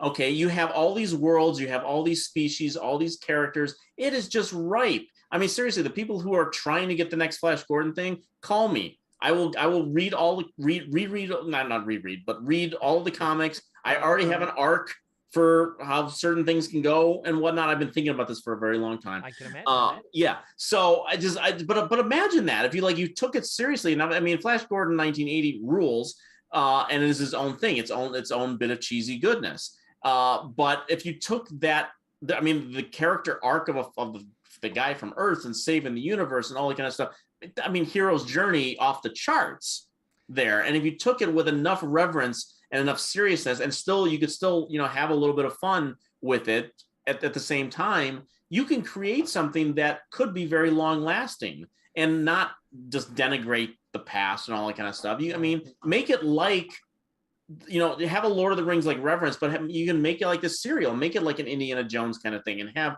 set pieces and action things, and like, oh no, the character is he gonna live to the next day, and all that kind of stuff. You can do that. I mean, Lord of the Rings did that many times. Oh, yeah. They like, oh, they killed off a character, and like, no, of course they didn't. So I mean, well, they another company, I think it's Super 7, makes these sort of, I don't want to call them prestige, but they're like nicer. They're like $18. And it's all, I want to say one company now owns the rights to all of them. There was a cartoon in the late 80s, early 90s. I can't remember what it was called, but it was, like Universal. It's not Universal Heroes, but like something like Guardians of the, Galaxy Defenders or something. Mm-hmm. I'd have to look it up. But it's all these old pulp characters that I'm sure were out of, what do they call it when it's in, when you can use them without worrying about it. Domain. Yeah, they're in public domain. So they had a cartoon, and it was like Mandrake the Magician, Flash Gordon, the Phantom, and there's like 5 of these guys, these pulp heroes, and they were all in a cartoon together. Well, the Super, I think it's Super 7 makes them on a card. They're like $18. They're more, they give a proper reverence to like the Flash Gordon from the pulps or the serials, as opposed to the the one we like from the 80s. The movie. Yeah. But all the classic costumes, they make the Phantom look really cool, and they make like a Flash and Mandrake and everything. And so there is interest. Again, you need a company to be okay with being like, okay, I'll gamble 50 or 60 million or something to let you do what you want to do. And even 50 or 60 million is nothing nowadays. No. So we'll see. It'd be neat, though. At the very least, look, you have streaming services now. Yeah. You could easily do, on a proper, a lower budget, a Flash Gordon serial, just like you said. Maybe 6 episodes. And when you do that, you figure out how to add in your Mandrakes and your, whatever. Right. A cool Phantom TV show? How cool would that be? You have all those cool pulp guys in there. It's all wide open right now. I mean, just take a chance on something. If Disney can do it every couple months now at this point, I mean, why not? All right, so my final one. My power is behind you. My power is beyond your understanding. My final bit of thankful happiness relates to last weekend, but it marks the passing of time and goes back 20 years now to one of the most enjoyable, most memorable movie-going experiences I ever had. And you were there, and so were a number of our friends. No, it was not Magnolia, but it was a couple years after. To me. Not to you, not to anyone else except for this guy. Yeah. But I went to it. I knew what to expect without knowing what to expect, because I never really watched the TV show regularly.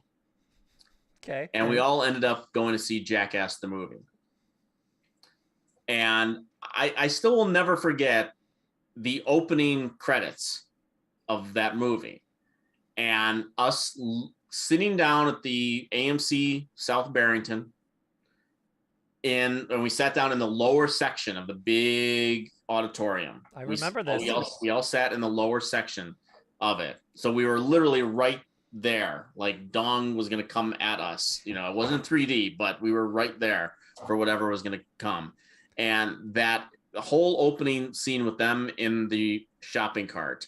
And again, I mean, like, I had seen bits of Jackass. I'm sure I'd seen someone get kicked in the nuts, at some point. I know they had done some disgusting things, but I never watched it. It just, not that it didn't appeal to me. I just never watched it. So going into this thing, really not knowing what to expect. And again, that opening sequence with all of them in the shopping cart, and then they just start chucking all the cement blocks and debris at them. And we were losing our mind. And I think a couple of us even catapulted with laughter when they all get flung out of the shopping cart, and they like there's one last debris shot at him, and that was the first 3 minutes of the movie. I think in that specific entrance, there's a part because it's all in slow mo. There's a part I think Bam Margera in slow mo just turns and punches Ryan Dunn right in the face. Yes. Just wham! It hits him as hard as he can. Oh, and his face does that. Yes. And I still to this day, whenever I see it, I laugh uncontrollably. Yeah. Yeah.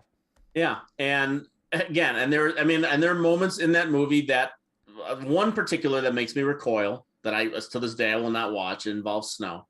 No. And that was and then and then having the arguments with people just like, well, it's really funny, but it's not a movie. I remember having those arguments with people and just like, I mean, I laughed my ass off, but like I don't feel weird even calling it a documentary, So just like, but I like, yeah. So I'm like, I can just say that I had a really fun time watching this movie without having to worry about what I'm going to put on my top 10 list or something like that. I mean, as laughs go, some of that stuff is some of the hardest I had laughed, especially with a group.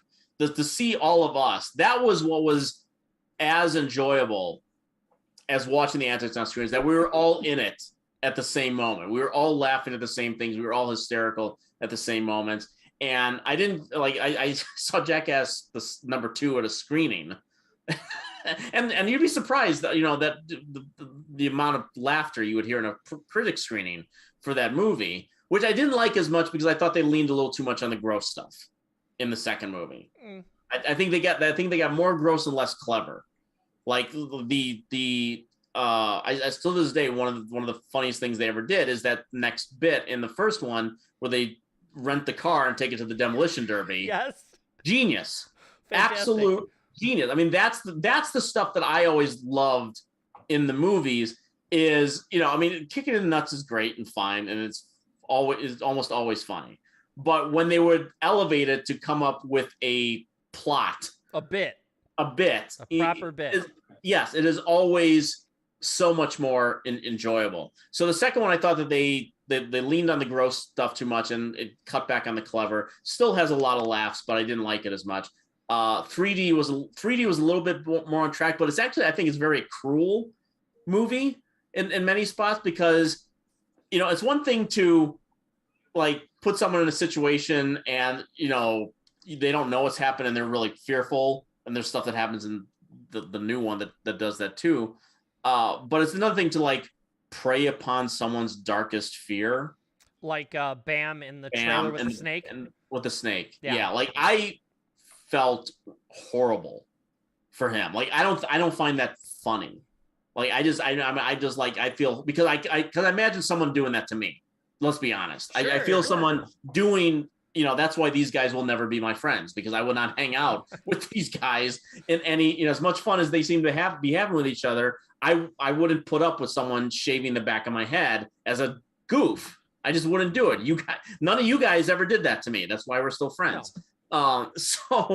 But Jackass 3D is still very funny. And I got to see that. I took my dad to see that movie at Elk Grove and laughed his ass off. Particularly there's a bit in Jackass 3D where they stand in front of like a jet carrier or something like that, and it's just a jet, and the engine's back jet, there, and they turn it full force. Yes, with the brakes on, and they walk behind it.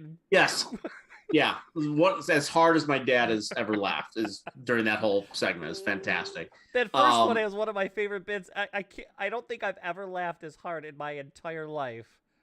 Was the roller truck roller in the back of the truck.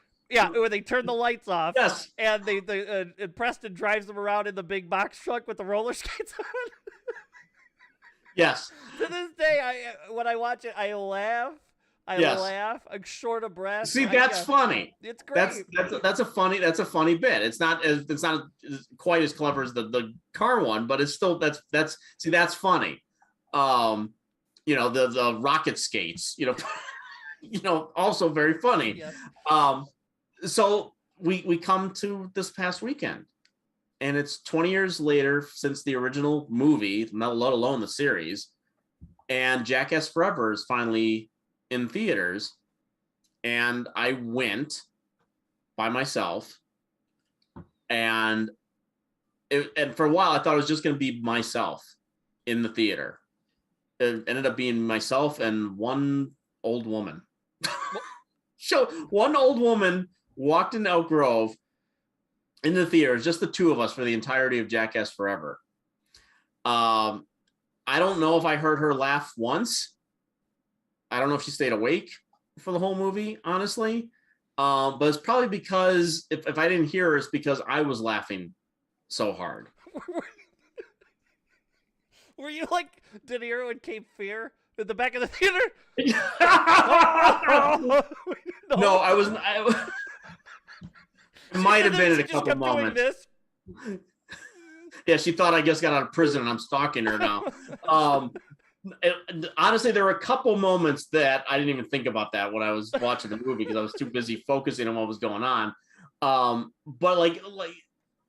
I mean, there's just for one, it goes against the entire thing.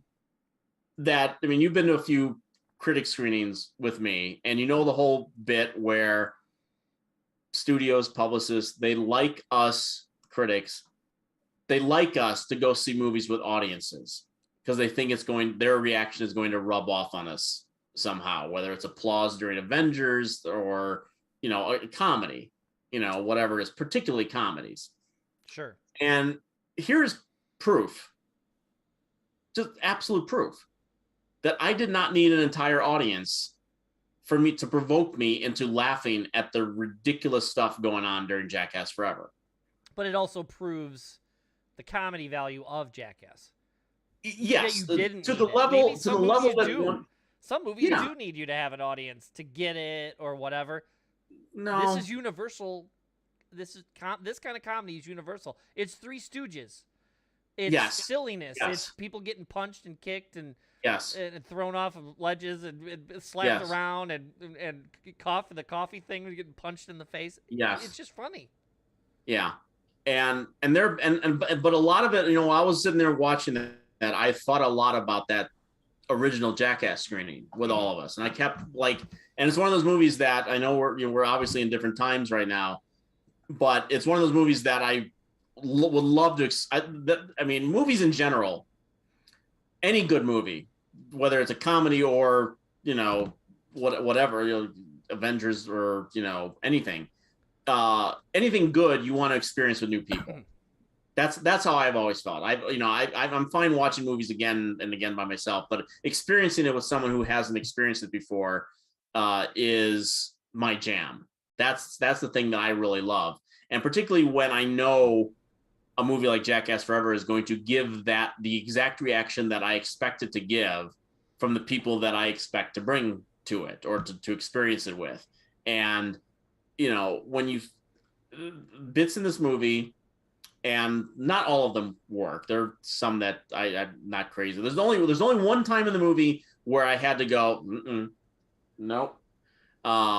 Which I won't spoil, but you'll know when it happens. And it's kind of hard to avoid, but I had, I did have to look away after it happened. But here's the genius of Jackass, that even in these moments where I could find myself finding something gross or being personally afraid of something that's going on screen, I don't like bees. Yes. Okay. Yeah.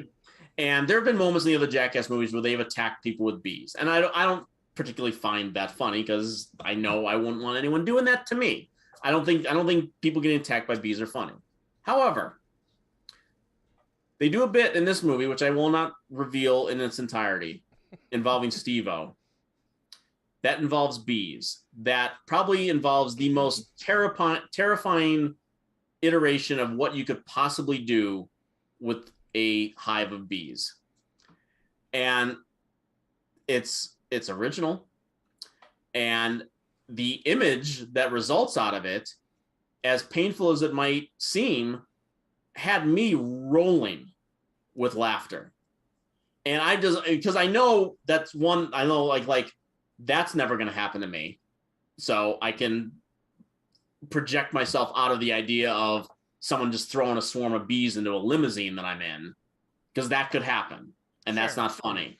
What happens to Steve-O is absolutely ridiculous and is specific to something stupid that Steve-O would do, and the image of it is undeniably hilarious. There's an entire bit in this movie called The Silence of the Lambs. Okay. Again, you think it might go, just by telling you that, it might go any number of ways. I'm not even gonna spoil it for you, but it's one of the most ingenious bits in the movie. You think it's gonna start out cruel and they go another way with it, and the direction that they do and what Pontius is doing in that segment. Okay, I can only imagine. And he's just background noise in that entire segment, and he's just back there, and that is him alone is going to get a reaction out of you. And then what danger Aaron puts himself through, this poor bastard. I saw something with a bear. Well, there's that, which the bear bit was funnier in the trailer. Okay. Once you know it's a bear, the payoff is not as great as you might think. Okay. But there's an earlier bit where they redo the cup bit from the series. Yes. They've kind of ruined that. They have, okay. Do you know do you know who Ngannou is? You don't watch UFC and stuff, do you? Well, they tell you in the movie, so I know who he is in the movie. That dude is that's badass. That's only one of the things. Okay. There's a series of cup tests. Okay. And the first, there's 4 of them. Okay. There's 4 of them. That's good. And the first, no, and the first 3, they're ridiculously funny, and they're variations on the same theme. Then they get to the 4th one, and that's the one where I went in the theater. No, don't do it. And the result of that one leads to one of the most painful looking injuries in the entire movie. And there are some injuries in this movie. I mean, Knoxville goes at it with a bull again in this movie. He'll never learn. Yeah, he never doesn't learn. There's a bit involving a treadmill. There's a bit involving a treadmill that is the only bit that Bam appears in the movie. Bam, that's a whole other thing. Staying positive here. But then you have the new additions. So there's like a new generation of Jackass. They bring these new guys along, and they're just as joyous and stupid and funny and willing to take the hits that all the other guys did. All these guys saying that they grew up with Jackass. And you would think from the warnings put on that damn show, please do not try this at home. And these guys as kids, and there's one woman too, Rachel Wolfson, we grew up with Jackass. I'm like, yeah, but there's a warning there. You're not supposed to do this stuff. And they end up doing it. And yeah, I mean, there's a lot of biting in this movie. There's a lot of nut stuff. And I think everyone has had to bring it up. So I might as well, there's as much Wang in this movie as you've ever seen in your life. Okay. Yeah. So I don't know if you're going to see it in the theater, but I think it's going to be on DVD actually in April, very early. So we're already not too far away from it. I hope we get to watch it together. I think we should watch it together. Okay. Because if you're not going to see it in the theater, I would like to recreate at least part of that experience from 20 years ago with the new one, because there's something weirdly emotional about seeing them get hit in the nuts at the age of 45 to 50, which is what these guys are. Well, Knoxville says this is it as far as the big crazy stuff, like getting in with the bull and that. He's like, that. Yeah. I can't do that stuff anymore because I got kids, and I gotta stop that. He didn't say he's never gonna do a Jackass again, but he's not gonna be doing the really crazy stuff anymore. So now that they're bringing more people in, and some of the guys are still young enough, like Aaron and stuff, Danger Aaron might still come back. But even if they just get the other guys kind of in a weird way, not torturing, because that's probably not the right way to look at it, but like get the newer guys to do the stuff, like, hey, you should do this, and then like get them to do it. That's a movie in and of itself. How much can these people deal with while they're want to do it for them because Mhm. they look up to him. But I don't know. I don't want the snake by me. I don't. Okay, well, Yeah. that'd be interesting. Mhm. Yeah, that was my looking forward to. I want to see it last week. I want to see it, but I don't need to go to a theater. And like you said, if it's, I don't mind going by myself, and even if there's not a million people there, I just at this point now, like, it's a movie I'm comfortable watching here, and if it takes 2 months to Mhm. get to me, that's fine with me. But I do want to see it really bad. I'm Yeah. looking forward to it a lot. I always laugh super hard at least half the Mhm. movie. It's Right. just gut laughing, just visceral gut laughs for an hour out of the two. Yeah. That's enough right then and there. That's enough Mhm. to see it. So something that made me laugh this week Okay. that twice during the shows made me have one of those kind of laughs. Okay. Not quite Jackass level gut laughing, but pretty darn close. Mhm. Was a show I accidentally found because of a trailer. And I was like, that sounds intriguing. I want to watch it. Netflix has a thing called Murderville. Yeah. I know you watched it because I We were immediately was watching like, it are at the you same watching time. this? Yeah. And you're like, yeah, I saw the first 2 episodes. So I loved it. For people who don't know what Murderville is, if you have Netflix, you should definitely watch it. It's Will Arnett. It turns out, by the way, in the ending credits, I realized it goes by very quick. Turns Mhm. out this is an adaptation of a BBC show. I think I It's read that called somewhere. Murder Yeah. in Successville or something. Okay. But anyway, the gist of it is you have a team of character actors you've seen in other movies and stuff, and then unknowns. But Mhm. the biggest one is Will Arnett. Yeah. And then every once in a while, like every episode kind of has another background person. You're like, I've seen them in other stuff before. Some Mad TV actors, these Yeah. kind of thing. They're just sort of there. And they play characters. The idea is that Will Arnett is a police detective. And everybody that's in the show is in on it. They have a script and a direction, kind of like um, uh, Curb Your Enthusiasm, where, Mhm. here's the beats we got to hit to get to the next scene. And then you got to hit these beats. But everything is not improv. There are script beats they have to hit. However, every episode has a guest that they bring on who is a famous person. They may Mhm. not even be known for improv. Like Sharon Stone is one of them. And the idea, Marshawn Lynch. Marshall, oh my, he was so good. Mrs. Fun was cracking up. He tackles the dude. Anyway, Yeah. they bring him in and they put him in this situation where they you're gonna be his new partner, and his name is Detective Seattle. Will Arnett as character, and he plays it up. And I'm a grizzled detective. My partner got killed 15 years ago, and then they bring this actor in, Ken Jeong, Sharon Stone, Marshawn Lynch. Who's the first two or three? We had Kumail Camille Nanjiani. Nanjiani. Yeah. Oh my God, his silly walk.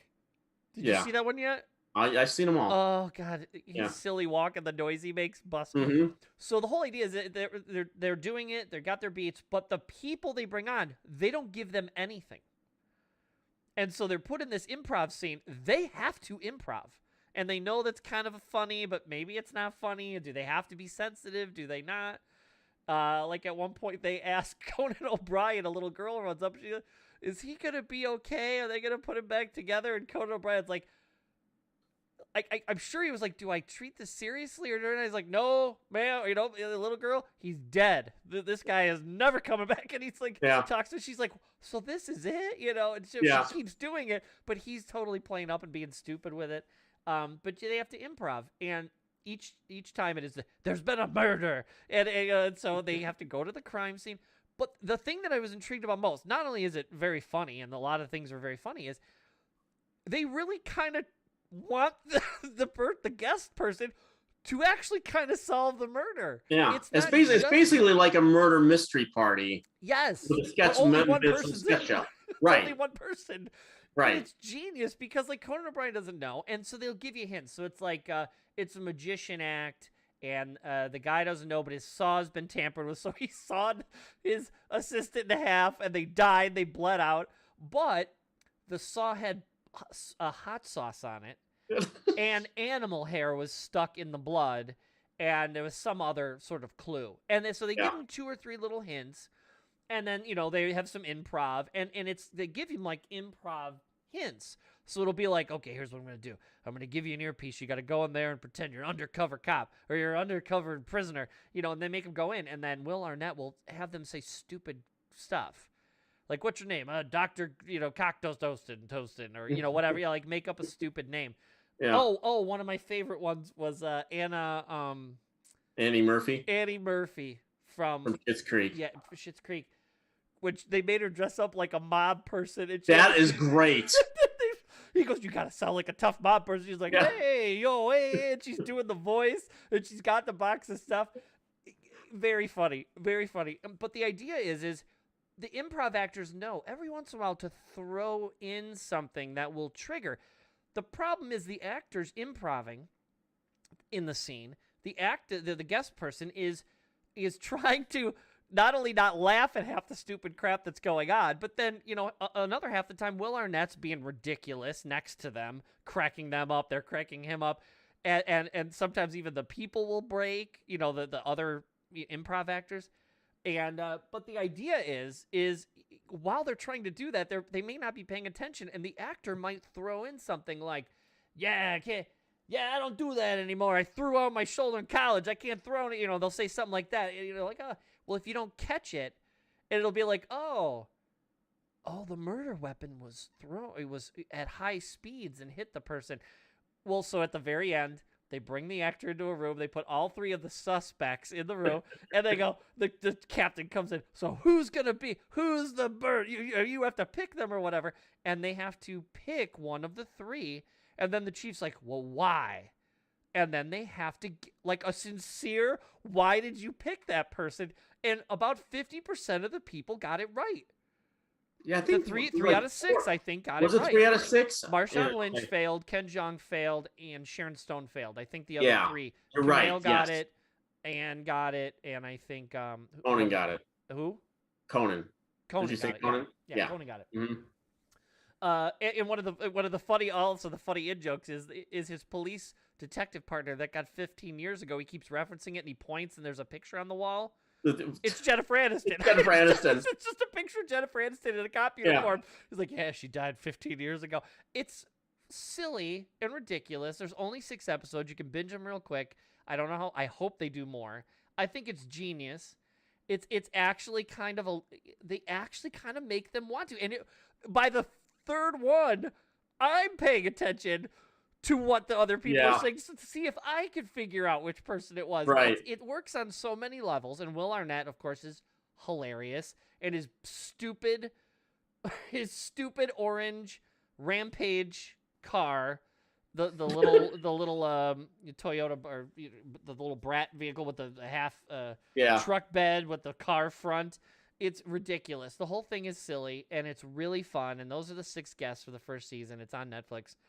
If you haven't watched it, you should watch it. I was cracking up. I thought it was great. Yeah, this was during one of my sick days this week. So I was looking, and it was something that I had on my radar.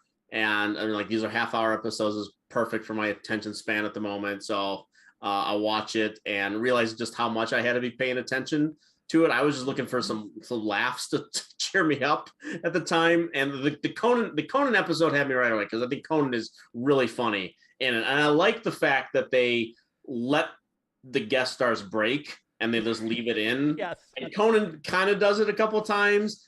Annie Murphy does it quite a bit, but it is really endearing. Ken Jeong cannot hold it together the entire episode. He's just letting loose the entire way. Marshawn does a great job. He's really good. One of the guys comes out around the corner with a bat. Marshawn Lynch tackles the guy because he's coming at him with a bat. And you don't want to mess with Marshawn Lynch. He tackles him into a couch. He's a fairly famous actor, you would know. I don't want to ruin it, but he comes out with a bat. And he takes the bat away from him, and he's holding it. He's like, can I have my bat back? And he's like, all right. He gives him his bat back. Yeah. And they maintain a consistency too with the ridiculousness of the characters. I mean, like the police chief is his ex-wife, and there's always jokes about that. For some reason,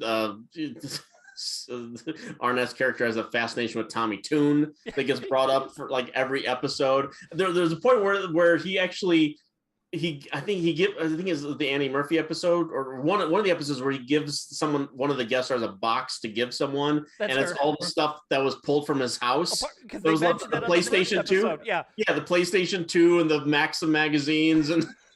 It was great because you didn't know what she was giving him. She handed the box because it must have been in his car. Right. So she had to give him a box. So he gave him the box. And when she opens it, she's like, hey, I open it. She didn't know what was in it. And she's like, I want to give you a PlayStation 2 and Maxim magazines. Yeah. And just, and then that's one of the great bits too, is that every episode is like, I'm going to give you this earpiece and you have to say exactly what I'm going to say. So it turns into a whole thing. And the Annie Murphy one that really got me was, I think, after the PlayStation thing, and he was just like, "Where'd you get these two?" Like, that's where your mom told me to give those to you. She can't hold it together. Yeah, it's really silly. It's just really kind of stupid, but I mean, that's exactly if that's what you want sometimes. And yeah, I do hope that whole other level of like I said, by the third one, I was legitimately involved. Like, I'm not only laughing, but I'm going, "Wait, she's left-handed." Or whatever. Right. There's a lot of that. There's a lot you got to pay attention if they're left-handed, right-handed, and that kind of stuff. Yeah, we're guessing. Yeah. If they're illiterate, can they spell? Yeah, like that. And if you like, and I haven't seen it yet, but I've heard very good things. There's another show in this realm that actually just came out. Again, so weirdly bring this full circle on Apple TV called The After Party. Okay. Yeah, and the premise is similar in the respect that it is like it's a serious murder mystery thing, but it's a comedy. And Tiffany Haddish is like the detective that comes in to question all the suspects at this party where someone's been murdered. And every suspect she questions, that episode turns into like a different genre. So like one episode like turns into like a Fast and Furious movie, one episode turns into like a serious detective story and stuff like that, and so every one she questions turns into a different genre, and it's produced by Lord Miller. So yeah, okay, so I've heard very good things about that. Well, Murderville, that's obviously you and I have both seen it, but I'm telling you, if anybody listens to this, I'm telling you, you got to watch it. It cracked me up. Good time. Okay, so Jackass is your looking forward? Well, that was last week. I was looking forward to because I knew it was coming out. Oh, that was last week. Yeah. Okay. So are you looking forward to anything? I'm looking forward. I mean, the Super Bowl is coming up this weekend, and not so much that the Super Bowl closes out the season, so I mean that's its own thing. But Super Bowl day in between the Super Bowl is commercial time. And I'm getting a little tired of them ruining the commercials like a week early. Now, like, here's a whole show dedicated to all the commercials you're going to see on Sunday. I'm like, well, then what's the point? Right. I'm going to give the part of the joy is going in and seeing Arnold Schwarzenegger as Zeus on that day and singing Electric Avenue in the car with Salma Hayek. Sorry, I just spoiled that. Spoiled that for me. I didn't know. Yeah, that. I did. But it's no less funny. Trust me. Okay. But what else do they debut during Super Bowl commercials? There's movie trailers. Yeah.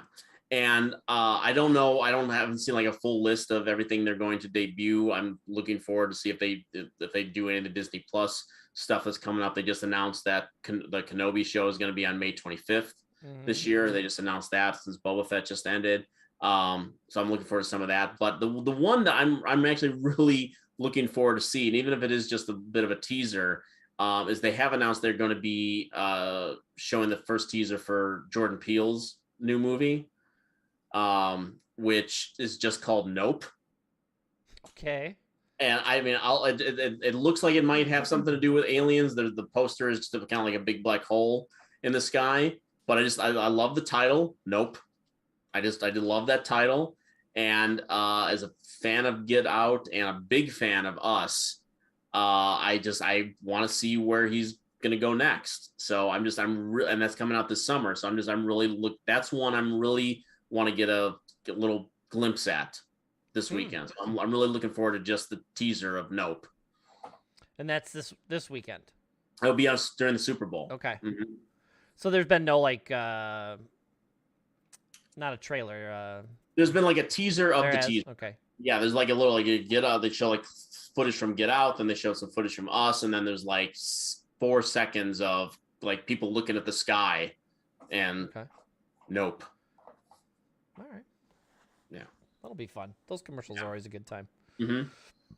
Even though I couldn't care less about the teams or the Super Bowl this year, but Go Bengals.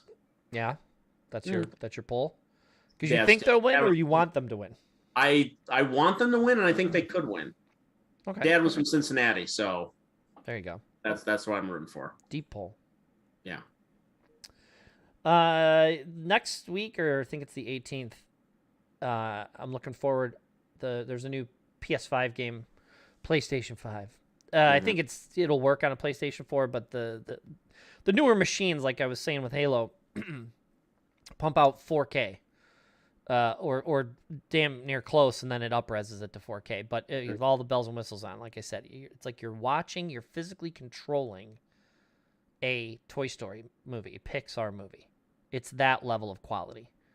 PCs can do it, but again, it takes $2,500 to build a decent PC nowadays, $3,000. But for $500, if you can get your hands on one, these machines do good enough. 60 frames a second, 4K. And PlayStation had a game called Horizon Zero Dawn a few years ago, and it's the gist of it, and I'm not going to ruin anything for it, but I'll put the link to the trailers and the new one. The gist of it is you're this girl. It's sort of a tribal situation, not in a Native American sense, but like sort of like a spacey, what you perceive to be a spacey type of thing. And you go out in this what looks like, as you get through like the foresty area, you start to realize there are animals, or that look like animals, like a deer or a bull or giraffes, these big, giant, massive giraffes. Not like a regular giraffe, but like imagine one that's like a skyscraper. But it looks and is animated like a giraffe. And the head is like the front saucer of the Enterprise. So instead of it being a head, it's like this big saucer. But the neck and the body and the legs like that. And it's like 6 stories tall. But then there's like a deer, like a wolf, that are robots. Metal glowing pieces inside. Kind of looks like almost like Ultron from the movies. If you're not familiar with the game, kind of looks like Ultron from the movies, Marvel movies, not associated with Marvel. It's just they look like that. And you start to be like, wow, that's weird. She's using cobbled together pieces of like clearly metal, but like string and feathers and stuff. But then you walk out in this wilderness and there's these animals that are very futuristic and high tech, and you're like, this seems weird. She seems out of place, or they seem out of place. What's going on? And as you play the game, it's an open world game like a Grand Theft Auto. So there's this massive area, and you literally can walk, or eventually you get the ability to sort of tame these animals that are wild and aggressive. And if you do it the right way, you can tame it, and then you can like get on a horse and you can ride one of these mechanical horses through this huge open world area, different terrain and hills and rivers and mountains and this, but eventually you make your way and you start to notice stuff in the trees, like what appears to be street signs. You're like, that looks like a light pole. Is that a light pole in that tree? And then as you start to get into the growth and you start to make your way into like clumps of trees, there's a building in there and it's broken, like it's a couple hundred years old maybe. And it's like the earth is, like they show those things like how long would it take the wilderness to regrow when society dies, and they show the buildings collapse and then like trees grow over it. Yeah. In essence, I'm not ruining anything. I'm not going to ruin the end of the game, but the gist of it is there's a reason humanity does not know what's going on, the remainder of humanity, and it's clearly post something tragic that has happened. And through you adventuring and you're very bow-based in parkour and running. There's some gun work in there, but, you have to do these pinpoints. So, like, say it's like a big, almost looks like a rhinoceros kind of thing. In the midst of the glowing parts in the metal, you'll see, like, what appears to be, like, tubing or almost like a motor, and it's red.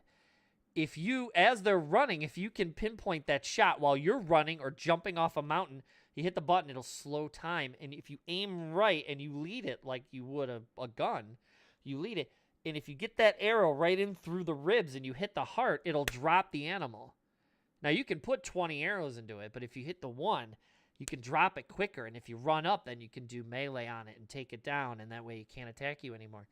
It's really fun. And, man, even on a PS4 a few years ago at 1080p HD, it still looked really good.